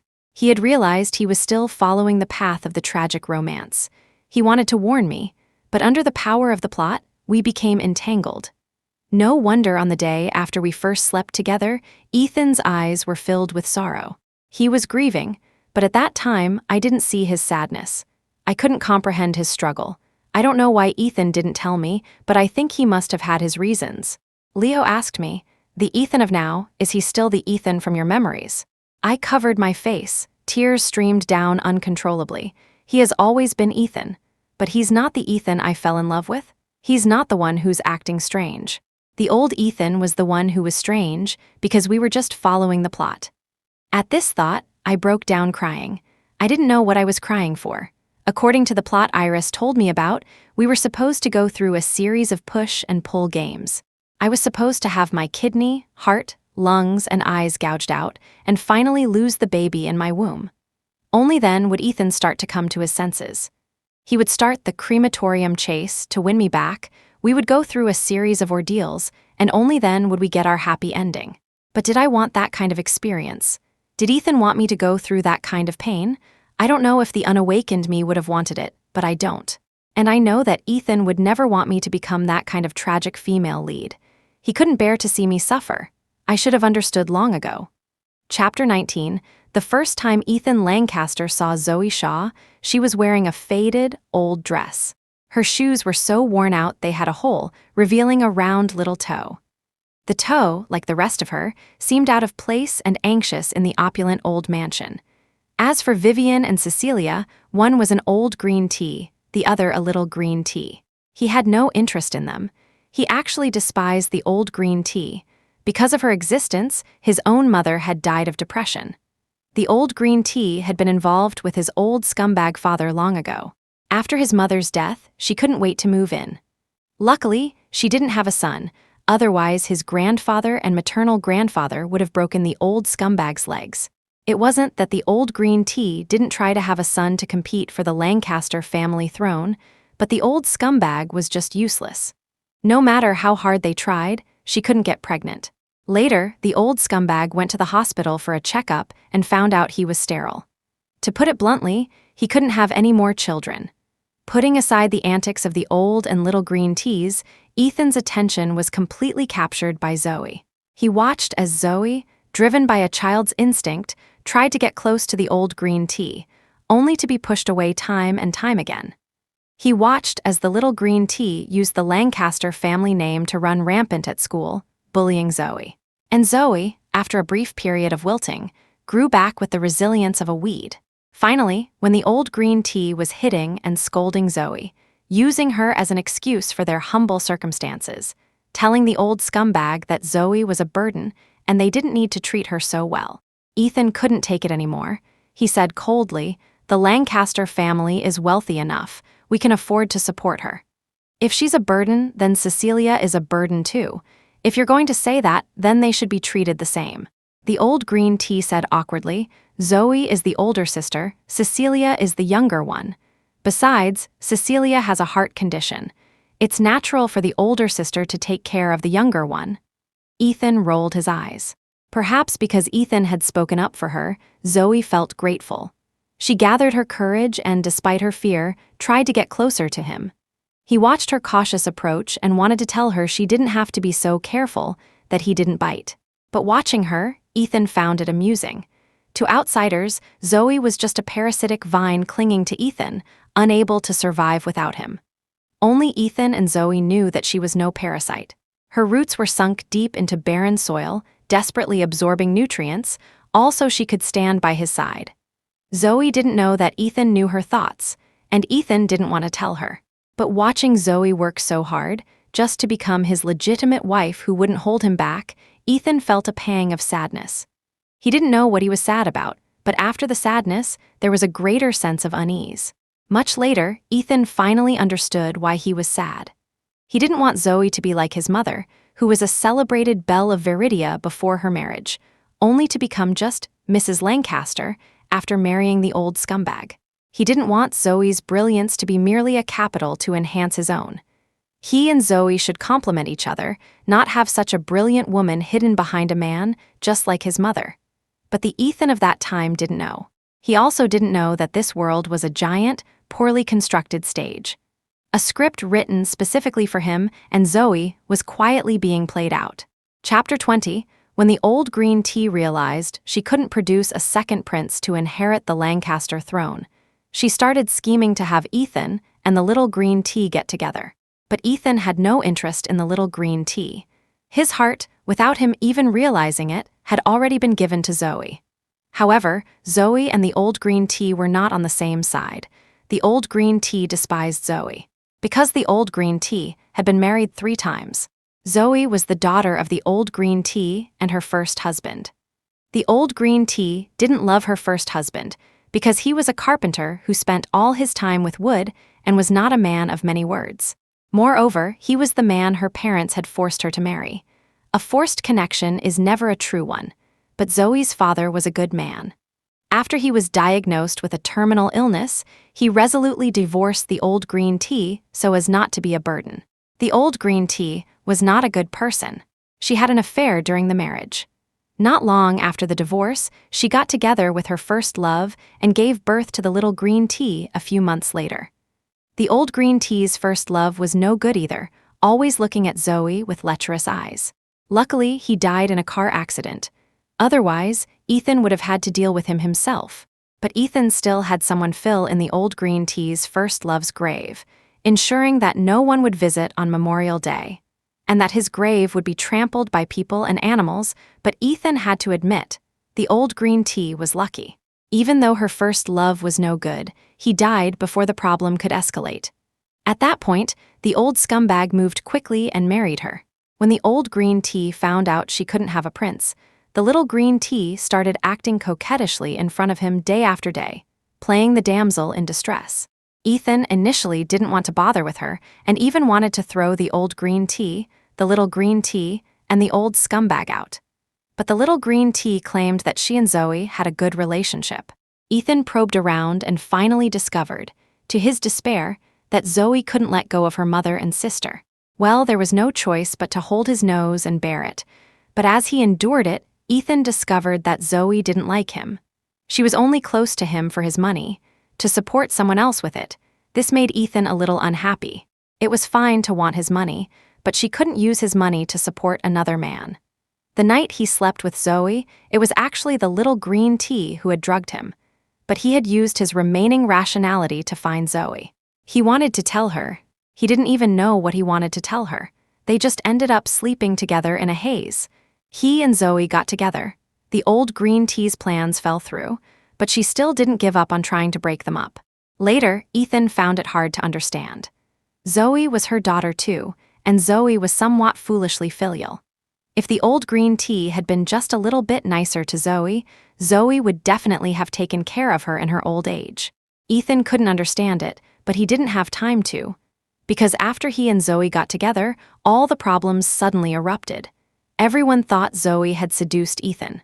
Even though they all knew he and Zoey were not related by blood, on paper, she was his stepsister. Their relationship was an inversion of the natural order. A violation of morality. It was incest. The old green tea didn't even think that by blocking this path. She was also blocking the way for the little green tea to get to him. Ethan watched as the vicious rumors, like sharp daggers, were thrown at Zoey. He watched as Zoey, because of these baseless rumors and false accusations, fell into the trap of trying to prove her innocence. Chapter 21, those rumors were like flipping a strange switch. Ethan found that he seemed to have changed. He started to doubt Zoey. Every night, watching her sleep peacefully, a wave of rage would rise within him. He didn't know where this anger came from. He tried to suppress it. He went clubbing. He went bungee jumping. At these times, Zoey would always follow him, her face pale. He went hiking, and Zoey went too. He went clubbing, and Zoey would squat at the entrance of the bar. He went bungee jumping, and even though her legs trembled, Zoey would follow. Seeing Zoey, the anger in his heart grew heavier. Until one day, after Zoey pushed the little green tea away, she said pitifully, "Sister didn't mean to. She was once dragged into an alley." Maybe that incident left her with some trauma. Only then did Ethan learn that Zoey had once been dragged into an alley by that beast of a stepfather, while the little green tea watched from a distance. He wanted to tell Zoey that he didn't care about any of that. But seeing Zoey's pale face, desperately shaking her head but unable to say a word. Ethan wanted to scream at her, just say it out loud, curse at her, "Why are you just shaking your head?" But he couldn't get the words out. His hand, however, moved uncontrollably and slapped Zoey across the face. This was the first time he had ever hit her. When he came to his senses and saw the heartbroken look in Zoey's eyes, Ethan wanted to chop off his own hand. That night, Ethan ran to every temple and monastery in Viridia, sincerely kowtowing to all the deities, begging them to drive the evil spirit out of his body. He didn't want to hurt Zoey again, but Ethan didn't know that his night away would hurt Zoey so deeply. Everyone was saying that Zoey was a promiscuous woman, that even Ethan couldn't accept it. By the time he found out and had his people suppress the rumors, the whispers had already started. Zoey Shaw can even seduce her own stepbrother.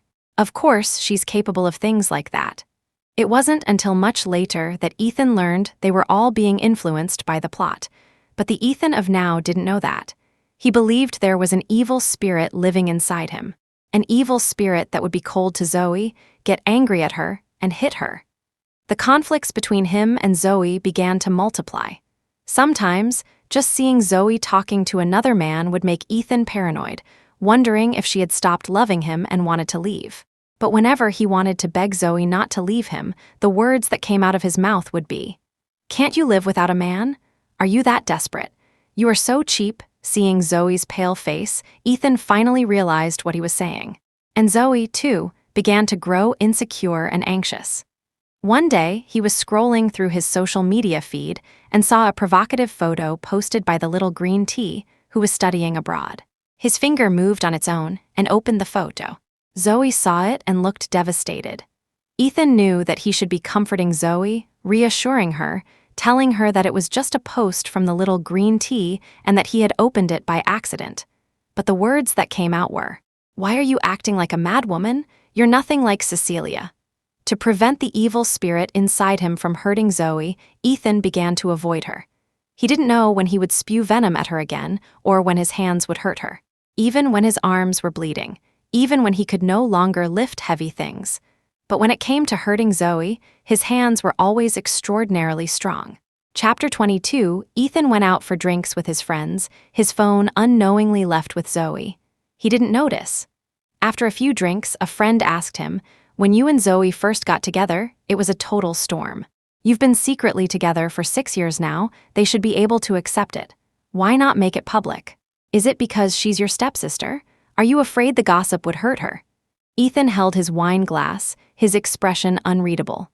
A friend next to him took out his phone and showed Ethan a picture of Cecilia trying to flirt with him, her body language provocative. The friend whispered, "Be careful. Be careful Cecilia doesn't try to pull something. Don't let her sway your heart. Zoey has had it tough these years." This friend was the only one who stood by Ethan. His other friends all believed Zoey was the one who had actively seduced him. Hearing his friend's words, Ethan sneered, "Who would fall for a woman who throws herself at you? A woman that shameless is only good for a bit of fun. Cecilia is coming back from abroad. Keep your mouth shut. Don't go saying things you shouldn't in front of her. I'm afraid Zoey would be upset if she found out."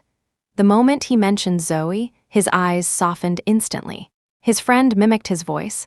"Oh, Cecilia has waited for me for so many years. It hasn't been easy. Keep your mouth shut. Don't say things you shouldn't. I'm afraid Cecilia will be upset if she hears."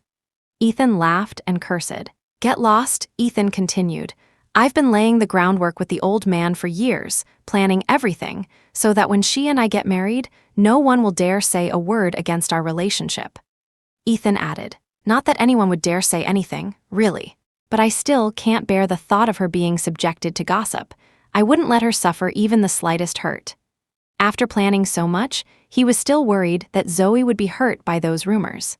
Ethan thought once he got rid of this evil spirit in his body, he would give Zoey a grand wedding. He would let Zoey be Zoey, not just Ethan's wife, Zoey. But Ethan didn't notice Zoey standing at the door of the private room, clutching his phone, her whole body shaking with sobs. That day, it rained heavily. On the way back, his friend suddenly mentioned that Cecilia was back in the country. Ethan pursed his lips. "What's that got to do with me? Let her come back if she wants." When he got home, he found Zoey flushed and lying on the sofa. He frantically grabbed his phone, wanting to take Zoey to the hospital, but by the time he came to his senses, he was standing in the rain. The downpour drenched him. He only had his phone, which was dead, and there was no one on the road. By the time he walked back home, he found the front door wide open. Zoey was gone. Ethan knelt at the entrance of his empty home and cried out in despair. He knew he had completely and utterly broken Zoey's heart. Even if it was because of this evil spirit inside him, he had still hurt Zoey. He didn't know what the future would hold. His rational mind told him to stay away from Zoey. That way, she wouldn't get hurt.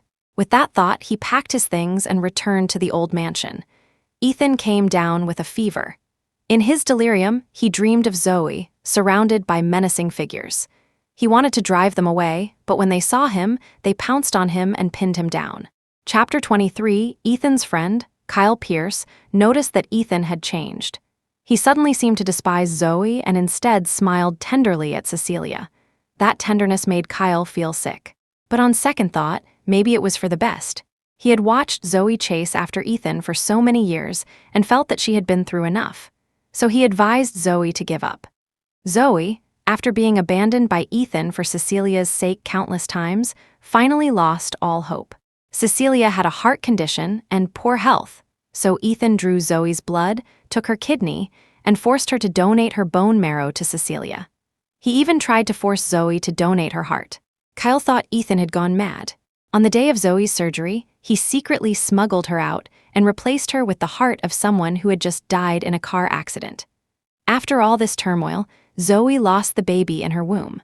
When Ethan heard the news of Zoey's death, he grabbed Kyle by the collar and screamed like a madman, "Why did Zoey die?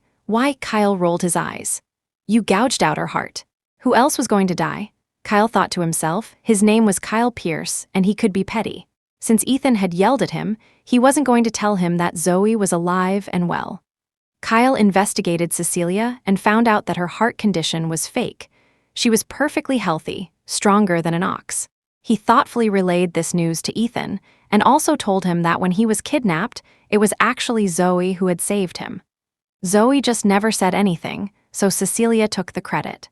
With the evidence staring him in the face, Ethan had no choice but to accept the truth. Ethan went even crazier. Before, he would give himself one day off a month to watch over Zoey like a stalker. But this time, he worked nonstop. His employees were paid high salaries but looked like death warmed over. Kyle watched Ethan. Ethan drank himself into a stupor every day, woke up, and went to work. He finally developed the classic CEO illness, a stomach condition. Kyle's heart softened. Every time he wanted to tell Ethan that Zoey wasn't dead. But then the words would die on his lips when he remembered Zoey's pale face, her dead-eyed expression after learning her child was gone. He swallowed the words back down. Ethan deserved it. But this world was destined to be a giant, chaotic stage. When Ethan went to Paris on a business trip, he ran into Zoey. Zoey was holding a little girl's hand, out shopping. 4 years had passed since they last met. If Kyle had read those angsty romance novels, he would have known that the CEO chases his wife to the crematorium. Act was now playing out. But he didn't read them. He just watched as Ethan chased Zoey, and Zoey ran, and he chased again. After nearly getting himself arrested, Ethan was diagnosed with cancer. Stomach cancer, late stage. Zoey's heart softened, and she brought the little girl to take care of him. The little girl was a child Zoey had adopted. She looked at Ethan with disdain and at Zoey with a "you can't be serious" expression. But no matter what she said, Zoey was acting like she was under a spell.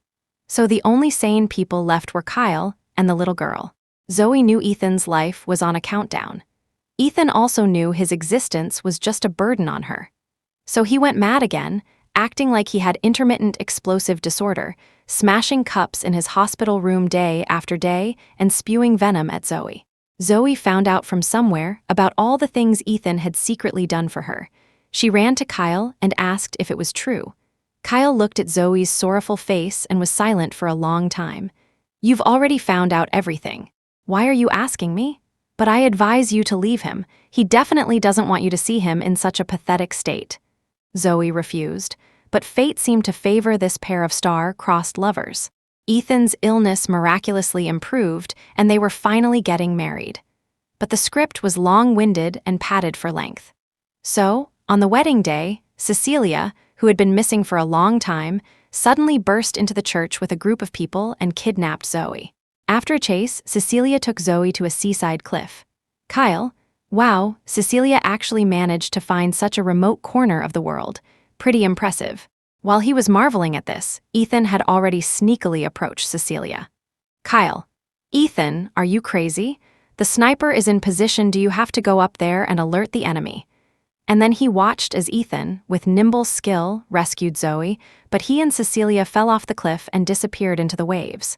Chapter 24, Zoey, intending to follow him in death, fainted from the shock. When she woke up, she discovered she was pregnant. Then the script writers used several hundred more chapters to describe how Ethan lost his memory. The two of them engaged in another round of cat and mouse, and in the final 2 chapters, Zoey and Ethan were happily married.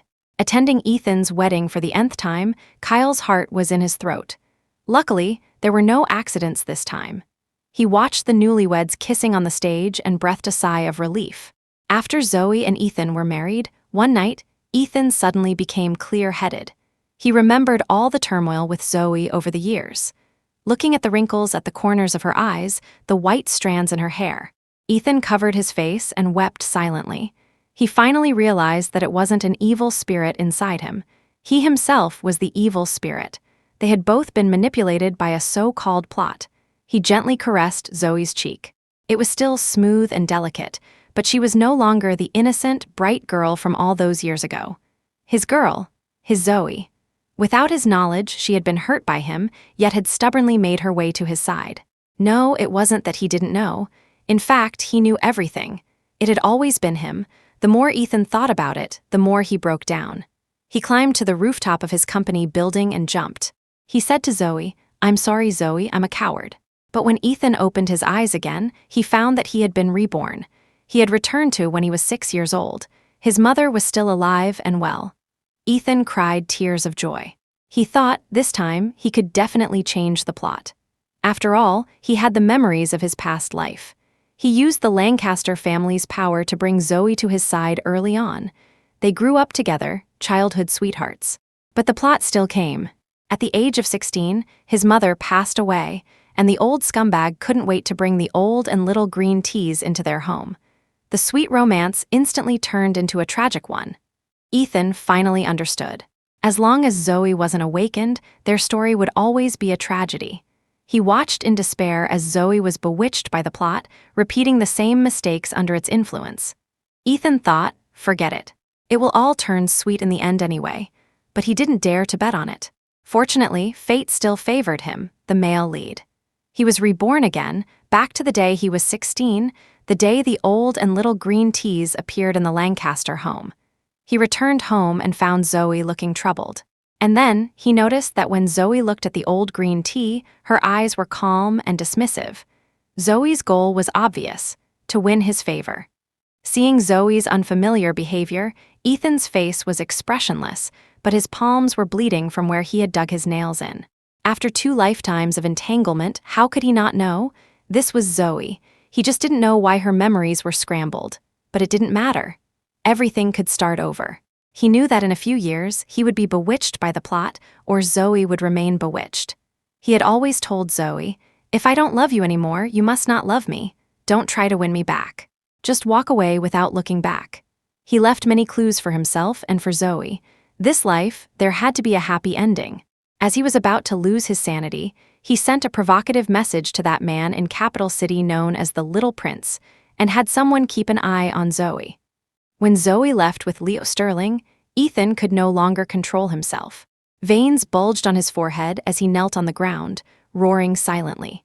Chapter 25, Leo and I scoured the entire city of Viridia, the pile of notes in our hands growing larger. Many of them were just random, disconnected sentences from Ethan.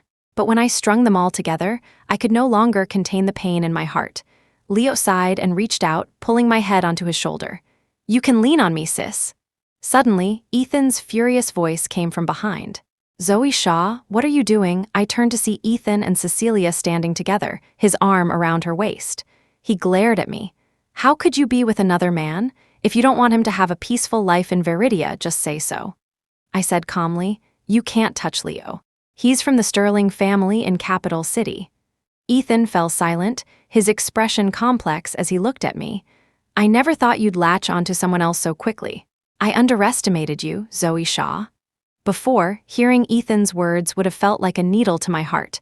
But now, though my heart still ached, I felt a sense of release. I didn't say anything, which only made Ethan angrier. "Get over here, you're carrying my child. Are you that desperate to find another man?" Cecilia also said gently, "Sister, don't be willful. My health isn't good, but I'm willing to raise your child as my own." Ethan snorted. "At least Cecilia is sensible. I'll give you some time. Otherwise, that orphanage won't be safe." With that, he turned to leave with Cecilia. I called out to him, "Ethan!" He stopped but didn't turn around. I continued, "Do you remember the sunflower seeds?" Ethan's body jolted. Then he walked away with Cecilia, his steps unsteady. I laughed until I cried. He remembered. In the second life, Ethan had given me a pot of sunflower seeds, telling me mysteriously that if I planted them, I'd have an endless supply of seeds to eat. I watched over that pot for 3 months, but not even a sprout appeared. Ethan had laughed so hard he rolled on the floor. Under my furious glare, he finally told me that the seeds were already roasted. I was so angry I didn't speak to him for a month. Ethan hovered around me, promising he would never tease me again. "I swear," he had said, "I'll never lie to you again. If I do, may I be eternally damned." And now, he still remembered. He was still Ethan. Leo wiped my tears away and said gently, "He fought for 2.5 lifetimes. You should fight a little too. I'll take you to see Rory and Felix. They were the first to awaken. They'll know what to do." When we found Iris, she and Felix were playfully bickering. Watching them, so clearly in love, I felt a twinge of envy. You two seem so happy, I asked Iris. Why did you awaken? Being in love with a clear head is better than being in love in a fog, Iris said. And knowing Ethan, he's so meticulous. He must have other things he wants to tell you. Think hard. Just then my phone rang. It was Ethan. The moment I answered, I heard his anxious voice. Cecilia fainted. She needs surgery now. Get to the hospital and give her blood. Even knowing Ethan was trapped by the plot, my heart still ached. This wasn't how he should be. I hung up. Ethan's calls started coming in, one after another, relentlessly. Leo asked me, "Do you still love Ethan?" I nodded, then shook my head. I do. But I don't want to anymore. Ethan told me that if he ever stopped loving me, I shouldn't love him either. I shouldn't try to win him back, just walk away without looking back. He must have his reasons. I want to forgive him, but I don't know how. Is that selfish of me? Leo gently hugged me and patted my head. No, it's not. Ethan would be very happy to see you become so strong. Chapter 26. While Leo and I were trying to figure out how to resolve this, Ethan showed up at my place with a group of people. The moment he saw me, he reached out to pull me away. I struggled. Ethan knelt down and begged me. Zoey, you're healthy. Cecilia is your sister. Can't you just help her, save her?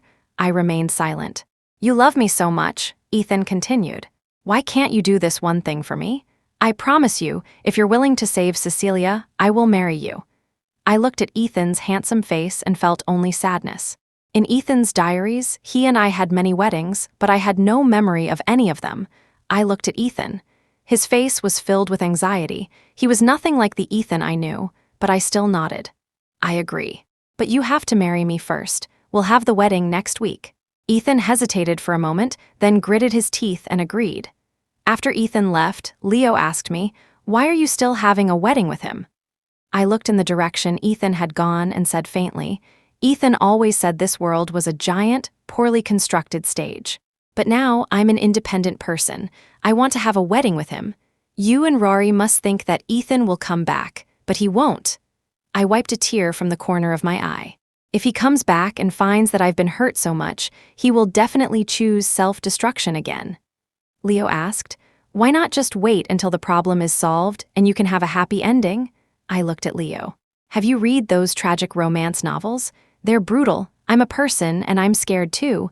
Besides, like Ethan, I don't believe the future will be that perfect. Tragic romance novels don't follow any logic." I sent Ethan a text. "Come with me to look at wedding rings tomorrow." But the next day, at the jewelry store, Ethan took a call and then said to me with a troubled expression, "Zoey, something's come up at the office. I have to go take care of it." I looked at his anxious face and smiled calmly. "Are you sure it's an urgent matter at the office, and not that Cecilia is feeling unwell again and needs you to be with her?" Ethan was silent for a long time before shaking his head. "It's work." I saw the evasive look in his eyes, smiled, and said nothing more, letting him leave. Before he left, Ethan told me to wait for him, promising he would definitely come back for me. But the jewelry store closed, and I still hadn't seen him. I called him countless times, but not a single call went through. The pitying looks from the store staff stung my heart. A clerk came over and asked gently, "Miss Shaw, should we wait a little longer?" I shook my head and forced an ugly smile. "No, that's okay. I'll go home now." On the way back, I saw Cecilia's post on my social media feed. The caption read, "A man who can cook is so handsome." I smiled and left a comment below. "Is your heart not hurting anymore? How are you so full of life?" Soon, I received a text from Ethan. "Cecilia's not well, so I'm taking care of her. Can you stop being so unreasonable? Why did you have to have me with you to buy rings? Can't you pick one yourself?" Seeing these 3 messages, I couldn't help but laugh coldly. But as I laughed, tears started to fall. I replied with one sentence, "Do you still want me to save Cecilia or not?" Chapter 27. Ethan's call came through instantly. "Zoey Shaw, are you backing out?" I could hear the sounds of laughter and joy on his end. I didn't answer his question. Instead, I said, "Come back and stay with me. I don't want to sleep alone." Ethan said sarcastically, "You're that desperate for a man. Just go find Leo Sterling." I looked at Leo beside me and said faintly, "He's right here. We're one short for a game of cards. If you don't come, you can wait to collect Cecilia's body." 2 hours later, Ethan appeared before me, his face dark. Ethan, I said, if you're asking for a favor, you should have the right attitude. Don't look so sour. Ethan clenched his jaw. After a long moment, he reluctantly lowered his head. I asked, amused, is Cecilia so wonderful that you'd abandon your pride as the great Mr. Lancaster to bow your head to a little woman like me? Without thinking, Ethan said, she's better than you anyway, I smiled. As if a switch had been flipped, Ethan started talking about Cecilia. When I was kidnapped, it was Cecilia who followed me without a second thought. She was in the hospital for a long time afterward. I'm not like some people. Heartless, I smiled calmly. I looked at Ethan and suddenly called his name softly. Ethan, I once dreamed that after many twists and turns, I ended up with you, but somehow I didn't feel happy at all. I'd be unhappy too if I were forced to be with you, Ethan said. Because you annoy me. I looked at Ethan, tears in my eyes. In these 6 years, did you not have even a little, just a tiny bit of love for me? Ethan looked at me with surprise, as if I had told a joke. Who would fall for a woman who throws herself at you? A woman that shameless is only good for a bit of fun. I clutched my chest. Then why did you come to stay with me on rainy nights? Ethan was silent for a very long time. So long that I thought he wouldn't speak again. Just as I was about to ask him to leave, Ethan said, I used to think I loved you, but whenever I thought of Cecilia, I felt like I had wronged her. Zoey, you can't force feelings. I nodded. Ethan continued, you want to marry me? I can grant you that wish, but I won't legally register the marriage with you. I'm going to spend the rest of my life with Cecilia. As for the child in your belly, you should give birth to it. Cecilia and I will raise it as our own. You can go to France afterward. Don't you like France? I curved my eyes and nodded. So this is what it was like when we were at peace. Maybe we had once found comfort in each other's company. This was good enough. Leo patted my hand, unable to bear it. Ethan looked at Leo and sighed. I don't know why you're with Zoey, but she was with me once. No matter how bad she is, she's not some toy for a young master like you to play with. You're not from the same world. Leo said seriously, you don't need to worry about that, Mr. Lancaster. My family will definitely love someone like Sister. She's a really good person. I would never play with her feelings. If Sister is willing to be with me, I would give her all my shares in the company. Sister is worth it. She's a good person. She's there for me when I'm in trouble. She gives the best to the children at the orphanage. She has a big heart. She's also very kind, she just hasn't met the right person. I took a deep look at Ethan, but Ethan didn't look annoyed. Instead, he looked lost. After a long moment, he seemed to let out a sigh of relief. This is for the best, he whispered. Hearing his whisper, I almost couldn't hold back my tears. As Ethan was leaving, I said to him, come with me to take wedding photos tomorrow. Chapter 28, I thought I wouldn't see Ethan at the bridal shop, but he was actually there on time. His expression was peaceful, he even smiled when he saw me. Cecilia's not making a fuss this time? I asked. Ethan smiled helplessly. Stop it, Zoey. Hearing the rare note of affection in his voice, I froze. I looked up sharply. Ethan's eyes were glinting with pain and also deep love. I suddenly understood. This was the clear-headed Ethan. I covered my mouth, tears streaming down my face. Ethan helplessly wiped my tears away. We're short on time, let's go take the photos first. You won't look good if your eyes are all swollen from crying. Leo and I exchanged a look. We both knew what Ethan meant. My heart ached even more. Mr. Sterling, Ethan said to Leo, I'm sorry for tricking you into coming here. Leo, no longer as confrontational as before, was silent for a moment, then shook his head. I should thank you for letting me meet Sister Zoey. Ethan carefully took my hand. When I didn't pull away, his eyes lit up. There were tears in his own eyes. You've lost weight again, he said to me. No matter what happens in the future, you have to take good care of yourself. You have to remember, you must love yourself first before you can love others. He smiled gently at me. My throat felt like it was blocked with cotton. The tears just wouldn't stop. Ethan said to Leo helplessly, Zoey has always been a crybaby. Every time she cries, I'm in for it. You can't let her cry so much in the future. It's bad for her eyes. She's also a picky eater, so don't spoil her when it comes to food. Her health is very poor. I changed into my wedding dress and opened the door to the fitting room. Ethan was standing just a few steps away, smiling at me. Why? I asked him. Ethan turned his head and looked at me. There's no why. Why did you have to make me awaken? Why couldn't you just let things be? I looked at Ethan's long fingers, covered in teeth marks that went down to the bone. I held back my tears and took his hand. He no longer had the strength to pull away. I easily held him and rolled up his sleeve. His arm was covered in gruesome wounds, old scars, scabs, and several fresh cuts, still bleeding. Ethan uncomfortably covered my eyes with his hand. "Don't look," he whispered. "It's not a pretty sight." His palm was icy cold. My heart felt desolate. I didn't know how long Ethan had been living like this. While I was agonizing over his attitude, he was torturing himself. My tears dripped onto his palm. "Did you ever think of telling me?" "I couldn't say it," Ethan said. "You ask me why? Because love is an ethereal thing. It's built on a foundation of absolute trust between two people. Zoey, we were both trapped. Our love seemed beautiful, but it was built on a crumbling tower, teetering on the edge of collapse. Have you read those novels? The female leads are just parasitic vines clinging to the male leads. Their lives revolve around the male lead's every whim. What if we reached a happy ending, and then a short while later I changed again? I want you to be your own person. That way, no matter how I change, you'll have the strength to stand against me. And besides, I hate this version of myself." As he spoke, he gestured for me to look up at the camera. The camera clicked. I turned my head, only to see an impatient look on Ethan's face. He flung away my hand. I knew. He was bewitched by the plot again. Seeing my smile that was uglier than crying, Ethan said impatiently, "I'm leaving. Cecilia is waiting for me." Chapter 29, looking at the developed wedding photos, I realized for the first time that Ethan and I could look so good together. I had always thought that he and Cecilia were the perfect match. Now, it seemed that I was the one who should be standing by his side. I watched Ethan's departing figure and suddenly called out to him, "If I were willing to donate my heart to Cecilia, would you be willing to spend 3 good years with me? In those 3 years, we'll find a place where no one can find us and be a loving couple." Leo said, displeased. "Sister Zoey?" "Really?" Leo's voice was joined by Ethan's. Ethan's face was ecstatic as he looked at me. He eagerly agreed. "Okay, as long as you give your heart to Cecilia, I'll agree to anything." I looked at Ethan. His face was filled with joy. Cecilia's heart was his obsession. He dreamed of her having a healthy one. But then I looked into Ethan's eyes and saw only pain and struggle. He took 2 steps forward, came to my side, and then suddenly grabbed my wrist, his voice trembling as he asked, "Really?"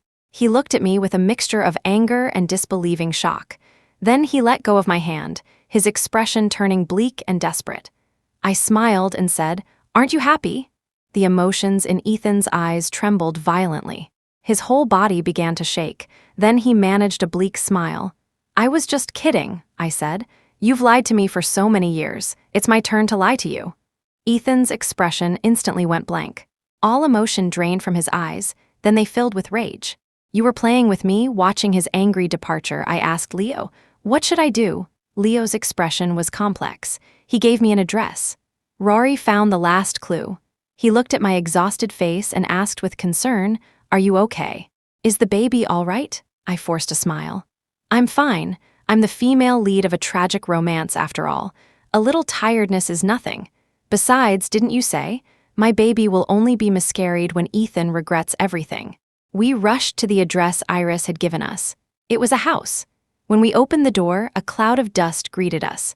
The owner hadn't been here in a long time. But in this house, I found portraits of myself and many photos of me.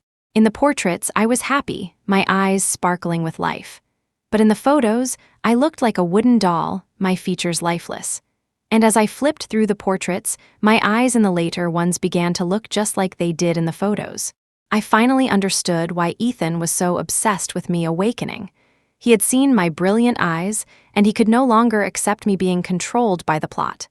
Under each photo, Ethan had written, "If I don't love you anymore, you must not love me. Don't try to win me back.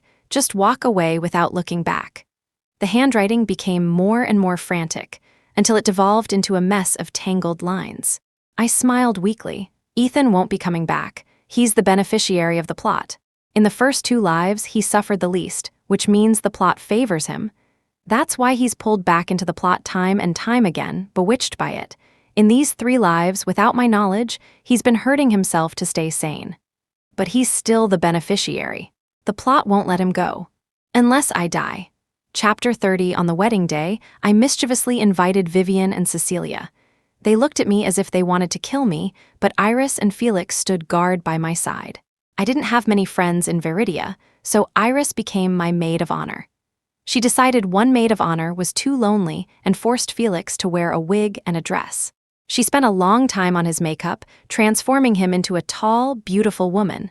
The time for the wedding soon arrived. Ethan walked in, his face stern. Next to him was Leo.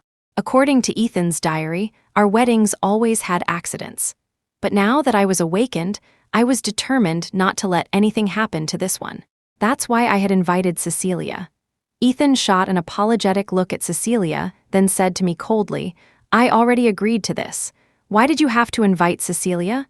Don't you know she can't handle the stress?" I smiled. I'm scared Cecilia will come up with some random excuse and call you away again." "How embarrassing would that be for me?" Ethan snorted coldly. The ceremony began quickly. In front of the priest, wearing my white wedding dress, I looked at Ethan. The priest asked me, "Miss Zoey Shaw, do you take Mr. Ethan Lancaster to be your husband, to have and to hold from this day forward, for better, for worse, for richer, for poorer, in sickness and in health, to love and to cherish, till death do you part?" With tears in my eyes, I said, "I do." The priest turned to Ethan, who was staring at Cecilia in the audience. Cecilia's face was pale, her body swaying as if she would collapse. Beside her, Vivian glared at me with hatred. The priest cleared his throat and asked, "Mr. Ethan Lancaster, do you take Miss Zoey Shaw to be your wife, to have and to hold from this day forward, for better, for worse, for richer, for poorer, in sickness and in health, to love and to cherish, till death do you part?" Ethan didn't speak. The priest prompted, "Mr. Lancaster, Mr. Lancaster." I took the microphone from Ethan's hand and said, "He does." The moment the words left my mouth, Cecilia's eyes rolled back and she fainted. Seeing this, Ethan, without a second thought, started to walk towards her. I called out to him, "Ethan, think carefully. If you go down to Cecilia now, I will not donate my bone marrow." Ethan glared at me angrily. I raised an eyebrow. "It's time for the vows." I took Ethan's hand. It was stiff. I said, "I don't love you anymore, Ethan. I won't love you anymore, because you always told me if you don't love me, I must not love you. Don't try to win you back. Just walk away without looking back." Ethan looked at me in shock.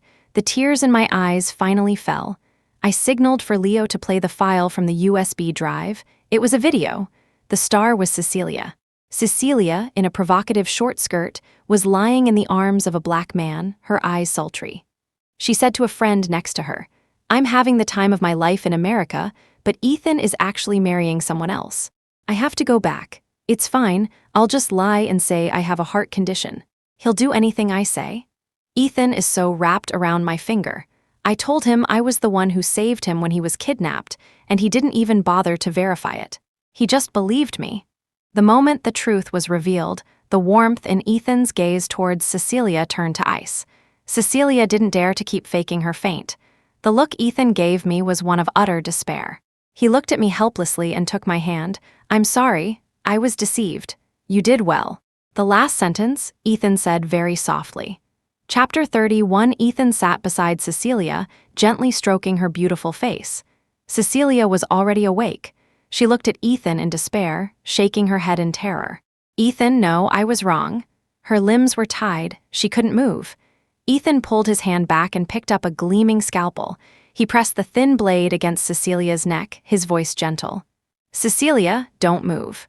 Otherwise, you might hurt your throat," he whispered, like a lover's murmur. Cecilia froze, not daring to move. "Cecilia, do you know what you did wrong?" Ethan picked up a razor and began to shave off Cecilia's long, black hair, strand by strand. "You shouldn't have liked me. You shouldn't have lied to me. There's a voice in my head telling me I should love Zoey very much." He viciously grabbed a handful of her hair, glaring at her. "You bitch, why did you lie to me? I was wrong, Ethan. I really know I was wrong. I shouldn't have liked you. I just loved you too much." "Ah," Cecilia screamed. Ethan yanked her hair. "Don't be so disrespectful. I'm your brother," Cecilia sobbed. "I'm sorry, brother. I shouldn't have lied to you. I shouldn't have tried to take you from Zoey." Ethan said impatiently, "She's your sister." "I was wrong, it's sister, I was wrong." Cecilia's pupils constricted, tears and snot smearing her once bright face. Cecilia had never been so humiliated. When she was hurting me, she was as proud as a peacock, flaunting Ethan's affection for her in front of me. Seeing Ethan's indifference, Cecilia finally gave up begging. She began to laugh manically. Ethan, it's no use blaming me. You were the stupid one. You were the arrogant one. You always thought you could control everything. But in the end, you were just a puppet in my hands. I don't know why you got dumber as you got older. As Cecilia spoke, her laughter grew more unhinged. The veins on Ethan's forehead bulged. I quickly stepped out and stopped him. I looked at Ethan's bloodshot eyes, my heart filled with sorrow. Ethan, what can I do to bring you back? Are you willing to come back? Ethan looked at me. He looked at my slightly swollen belly, his eyes filling with joy. Zoey, can you give me a chance? Let's start over. I swear I will be very good to you, I said calmly. Ethan, we were over long ago. We were over the moment you chose Cecilia over me. We were over when you left me alone and sick in the hospital for Cecilia. We were over when you forced me to be Cecilia's maid of honor. We were over long, long ago, when you and Cecilia were a happy couple. Ethan, we were over the moment you plotted for my natural death. I loved you so much. I hoped you would come back to me, but I can't accept that you designed a plot just to dig out my heart for someone else. No matter how much I love you, I can't love a person who deliberately schemed for my death. As Ethan listened to my words, his face grew paler and paler. By the time I finished, he was as white as a sheet, his body swaying. Then why are you still keeping our child? I touched my belly. There was a small life inside, a continuation of my life and Ethan's, but not the Ethan standing before me now. Chapter 32, I left him with a final sentence. Don't ever appear in front of me again. As Leo and I were about to leave, Ethan suddenly grabbed my hand. I instinctively shook it off. A flicker of hurt crossed his eyes. Zoey, I was deceived by Cecilia too. Can't you forgive me just this once? I swear, I'll never leave you alone again. You like roses? I'll buy you roses. I'll buy you anything you like. The ring. Right, the ring. I'll go find it for you. Don't leave me. I've only just realized that the person I love most is you. I was just unwilling to admit it because I still hated you. Every time I saw you sad, I wanted to kill myself. I really love you. I tilted my head and looked at the weeping man before me. I took the box out of my bag. Seeing that I had kept the ring, Ethan thought I still loved him, and hope flared in his eyes. I raised my hand and threw the box into the lake. I had someone fish this ring out later. To be fair, you should go get it too. You go yourself. If you find it, I'll consider forgiving you. Oh, and by the way, I'm allergic to pollen. Don't forget. The weather had already turned cold, and the lake water was icy. Ethan hesitated for a moment, then gritted his teeth and jumped in. Watching him in the water, I let out a small laugh. Am I being awful? Leo crossed his arms. Yes, but I think the real Ethan would love this vibrant side of you. Congratulations, you're finally living for yourself. I raised an eyebrow. Yes, I am. When a shivering Ethan finally retrieved the box and excitedly called out to the shore, Zoey, I got at you. Before he could finish, he saw that I was long gone. Dejectedly, he opened the red velvet box and found it empty. Ethan fell ill. He called for me from the hospital, but I never once went to see him. Leo and I were busy looking for a way to break free from the plot. Ethan's chasing his wife to the crematorium act meant that the plot was still progressing. I suspected the hospital had already diagnosed him with terminal stomach cancer. Sure enough, Ethan called me, telling me he was dying and wanted me to stay with him before he passed. I hung up without a word. The plot was getting desperate, trying to guilt-trip me. If it were the real Ethan, I suddenly couldn't remember what the real Ethan looked like. Panic seized me. Seeing my distress, Leo quickly took me to the hospital. At the door of his room, I peeked through the window. Ethan was sitting there quietly, his head bowed as he scrolled through his phone. I knew at a glance. This was Ethan, not the Ethan bewitched by the plot. Leo sighed, knocked on the door, and Ethan, flustered, stammered, unable to form a sentence. He finally managed to say gruffly, "What are you doing here? I'm not dead yet, are you that eager?" I cut him off. "Ethan, I know it's you." Ethan froze, then smiled gently. "Zoey, I always said you were smart." My eyes started to burn. "I'm sorry," Ethan said suddenly. "I was confused. I reaped the huge benefits the plot provided," he said. "I did many things under its control. It was because my will wasn't strong enough that I hurt you. I'm sorry." My tears fell again. Ethan sighed. "Why are you crying again? Don't cry in the future. It's all my fault. I shouldn't have made you cry. I looked at him through blurry eyes. Ethan sighed again. I've been thinking a lot during this time. If being with me is destined to cause you pain, then I would rather not be with you at all. Zoey, I've told you so many times, you have to love yourself first. He wiped my tears away and said gently, tragic romances don't follow any logic. I don't want you to become the female lead of a tragic romance. It's too miserable. You never know when the plot will change. You can't trust anyone else. You can only trust yourself. But that's too tiring, Zoey, he whispered. In the second life, I raised you, not for you to wither away. You should be like a blooming flower, a free wind. Chapter 33, I was finally sure. This was the 16-year-old Ethan. His eyes were filled with pain, yet he still looked at me with tenderness. I couldn't imagine the kind of suffering Ethan had endured through all those long years. Aren't you afraid of being separated from me? I asked. Ethan shook his head. I'm more afraid of hurting you. Go back. Don't come here again. I didn't want to leave, but at Ethan's signal, Leo dragged me away. I collapsed onto the floor. Iris hugged me, her heart aching. So this is what a tragic romance is. I can't imagine what would happen if we had to go through something like this. Maybe we shouldn't have awakened. We should have, Leo said. Ethan is right. He can't be clear-headed enough to take care of Sister Zoey forever. In the end, Zoey has to rely on herself. I returned home in a daze, only to hear a shocking piece of news. Ethan was going to marry Cecilia. Cecilia, glowing with triumph, walked up to me with Ethan and handed me an invitation. I didn't take it. I just looked at Ethan. He looked at me like I was a complete stranger. Sister, Cecilia said, Ethan was just confused for a few days. He's finally figured things out. Ethan looked at Cecilia tenderly. It's good that you're a bit ruthless. That way, I can focus on developing my career. The lady of the Lancaster house needs to have some cunning. I stared blankly at their retreating figures. The long-lost voice of the system suddenly sounded, System unbinding in progress.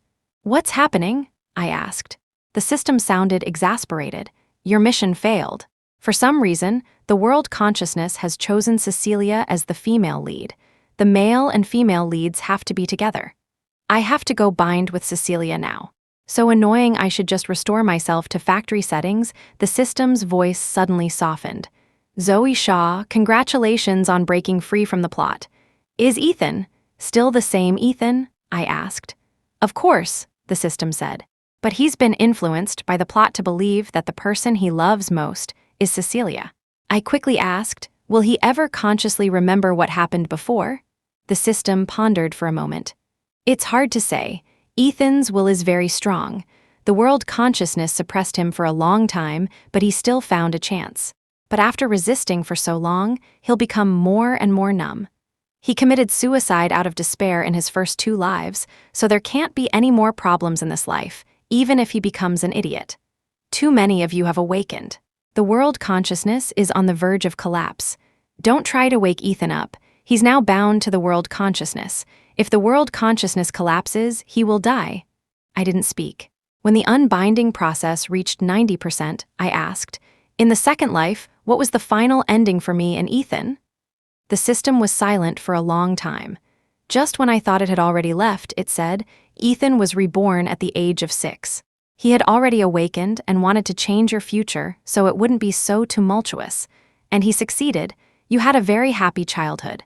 But he couldn't fight the world consciousness alone. When he was 16, no matter how much he resisted, he still ended up on the plot's path. But your path was much smoother than in the first life. At least Ethan always believed in you. After you were barely married, Ethan thought about just letting things be, that it's better to be a little ignorant. But as you know, you're on the tragic romance route. With Ethan always believing in you, it just meant that you encountered many hardships in the second life, and your methods weren't always so honorable. You were tormented to the point of madness. Ethan never gave up on you, but then you suddenly awakened. And then you jumped off a building and killed yourself. Ethan followed you in death. Chapter 34, you're free, the system said. If you want Ethan to live a good life, stay away from him. Go to Capital City with Leo. I nodded. To compensate you, the system said, I'll give you the money you earned from your missions. This is what Ethan prepared for you. Tears trickled down my face. When I heard system unbinding successful, a part of my heart suddenly felt empty. The day before Leo and I were set to leave for Capital City, Ethan found me. He had lost a lot of weight. There was no longer any love in his eyes when he looked at me. I asked him, "Ethan, do you remember the sunflower seeds?" Ethan shook his head. His attitude had become very calm. He said to me, "Zoey, I hope you'll abort the child in your belly. Cecilia is in good health, and we don't need another child. I'll give you a sum of money as compensation." I took the bank card he handed me, my heart filled with an immense sorrow. Before boarding the plane, I withdrew all the money from the card and donated it to the orphanage. Leo stayed by my side, patiently playing with the children. On the way to the airport, watching the familiar scenery disappear bit by bit, my tears fell again. Leo patted my shoulder. "Sister, my shoulder is always here for you to lean on." As we were going through security, I suddenly felt someone watching me from behind, but when I turned around, I saw no one. Leo was helping me with my suitcase. Seeing me turn back, he asked, puzzled, "What's wrong?" I shook my head. "Nothing, let's go." Life in Capital City was fulfilling. Leo's parents and his grandparents all liked me very much. Even with my belly growing larger, they showed no disdain. I once overheard Leo's family telling him, "Zoey is pregnant. You need to watch over her. Stop playing your video games all day. Even if it's not your child, you have to treat it as your own. That's the only way Zoey will feel secure enough to be with you. Our Sterling family can afford to raise another child. What happened in the past is in the past. Don't dwell on Zoey's history. Just be good to her." Leo had nodded with a brilliant smile. I felt a little embarrassed. Leo told me, "Sister, don't feel burdened. I have feelings for you, but if you don't want to be with me, I won't force it. I just feel very comfortable being with you. I'm actually afraid you'll look down on me. After all, I have an older brother who is the heir to the Sterling family. I just live off the dividends from my shares. That being said, just think of me as a friend. We can just interact normally. As for fate, let's just let it be." My belly grew larger and larger. Leo's mother even came to me personally and brought me back to the Sterling home. She told me, "You're a single girl and you're pregnant. You can't live outside all by yourself." I also met Leo's older brother, the Sterling family heir, Leo Ming. He looked a lot like Leo but was more composed. His wife was a delicate-looking painter. Their calm demeanor would completely vanish when they were tutoring their child, turning into utter frustration. The day Leo's mother brought me back, they were trying to help their son with his homework. They were both red-faced with anger and stormed off after a few minutes. I looked at the little boy chewing on his pen and scratching his head. I took his homework and looked at it. When Leo Ming and his wife returned, their minds calmed and their faces pained, ready to resume tutoring, they found that he had already finished his homework. The way they looked at me was as if they were looking at a goddess. They wished for me to stay with the Sterling family more than anyone. 10 months passed quickly. One morning, my stomach suddenly started to hurt. Before entering the delivery room, I looked at the Sterling family gathered around me. They had no blood relation to me, but the concern in their eyes was genuine. I gave birth to a very healthy daughter. The Sterling family was even happier than I was. Leo told me they had always dreamed of having a sweet, soft little girl.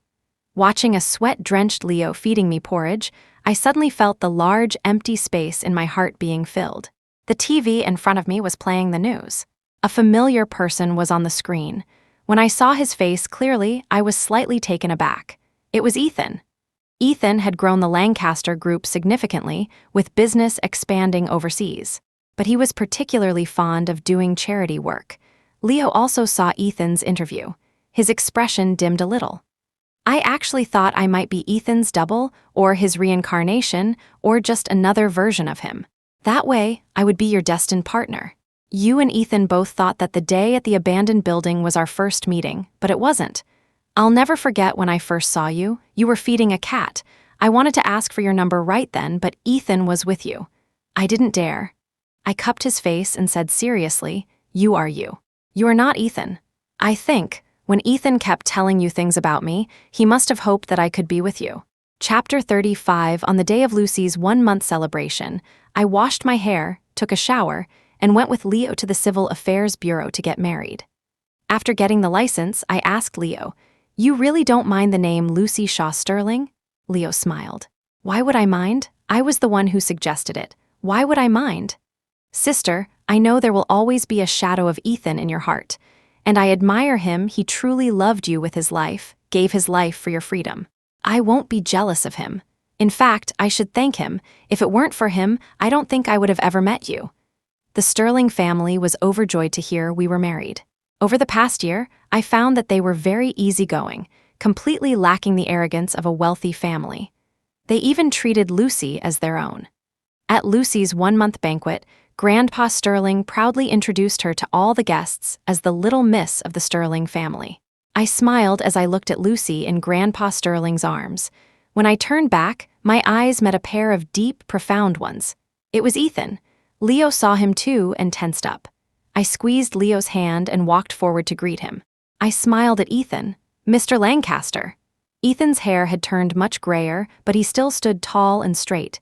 His gaze swept over my and Leo's intertwined hands. He smiled. Congratulations on your marriage. I'll send a gift later to share in your joy. I looked at Ethan. All the complicated, painful emotions of the past were gone. In their place was peace. Ethan's gaze fell on Lucy, but he didn't ask anything. Instead, he changed the subject. I'm planning to go traveling for a while. I've lived for so many years, but never really lived. I came to Capital City today to handle some work matters. I heard the Sterling family's little miss was having her one-month banquet, so I brazenly asked for an invitation. I didn't expect it to be you too. Leo said, then we must drink until we drop. I've heard that the great Mr. Lancaster can really hold his liquor, 1,000 cups without getting drunk. Hey, when I was young, no one in Capital City could outdrink me. I couldn't help but laugh. That's because people let you win since you were the Sterling prince. You're still proud of that. Ethan smiled as he watched Leo and me. When I finished speaking, he said with a laugh, I can't drink anymore. I had surgery this year. Part of my stomach was removed. My wife won't let me drink, otherwise I'll have to kneel on the washboard when I get home. He handed a file folder to Leo. This is a small gift for the little miss. Leo was about to refuse, but I took the folder. Thank you. Just then, a few guests came up to talk to us. Seeing this, Ethan smiled and left. When the banquet was over, Leo and I saw a few of the Sterling family's close friends to the door. Before I went back inside, I turned my head. I saw Ethan standing in the crowd, looking at me with a gentle gaze. Our eyes met. He was slightly taken aback, then gave me a gentle smile, raised his hand, and waved. I smiled as I watched him leave the Sterling residence. I opened the folder Ethan had given me. Inside were all of Ethan's shares and real estate properties. Leo hugged me and, seeing the contents of the folder, exclaimed, My daughter is only 1 month old, and she's already richer than me. I laughed and hugged him back. Then you'd better work harder. When our second child is born, they'll see how rich their older sister is and feel very unbalanced. Leo grinned and agreed. The next day, he went to the office and successfully botched a deal. The third day, he went to help his sister-in-law organize her paintings and ended up dropping them all in water, making her so angry she didn't speak to him for a week. He asked me pitifully, I seem to be bad at everything. It seems like I can't even save up pocket money for our second child.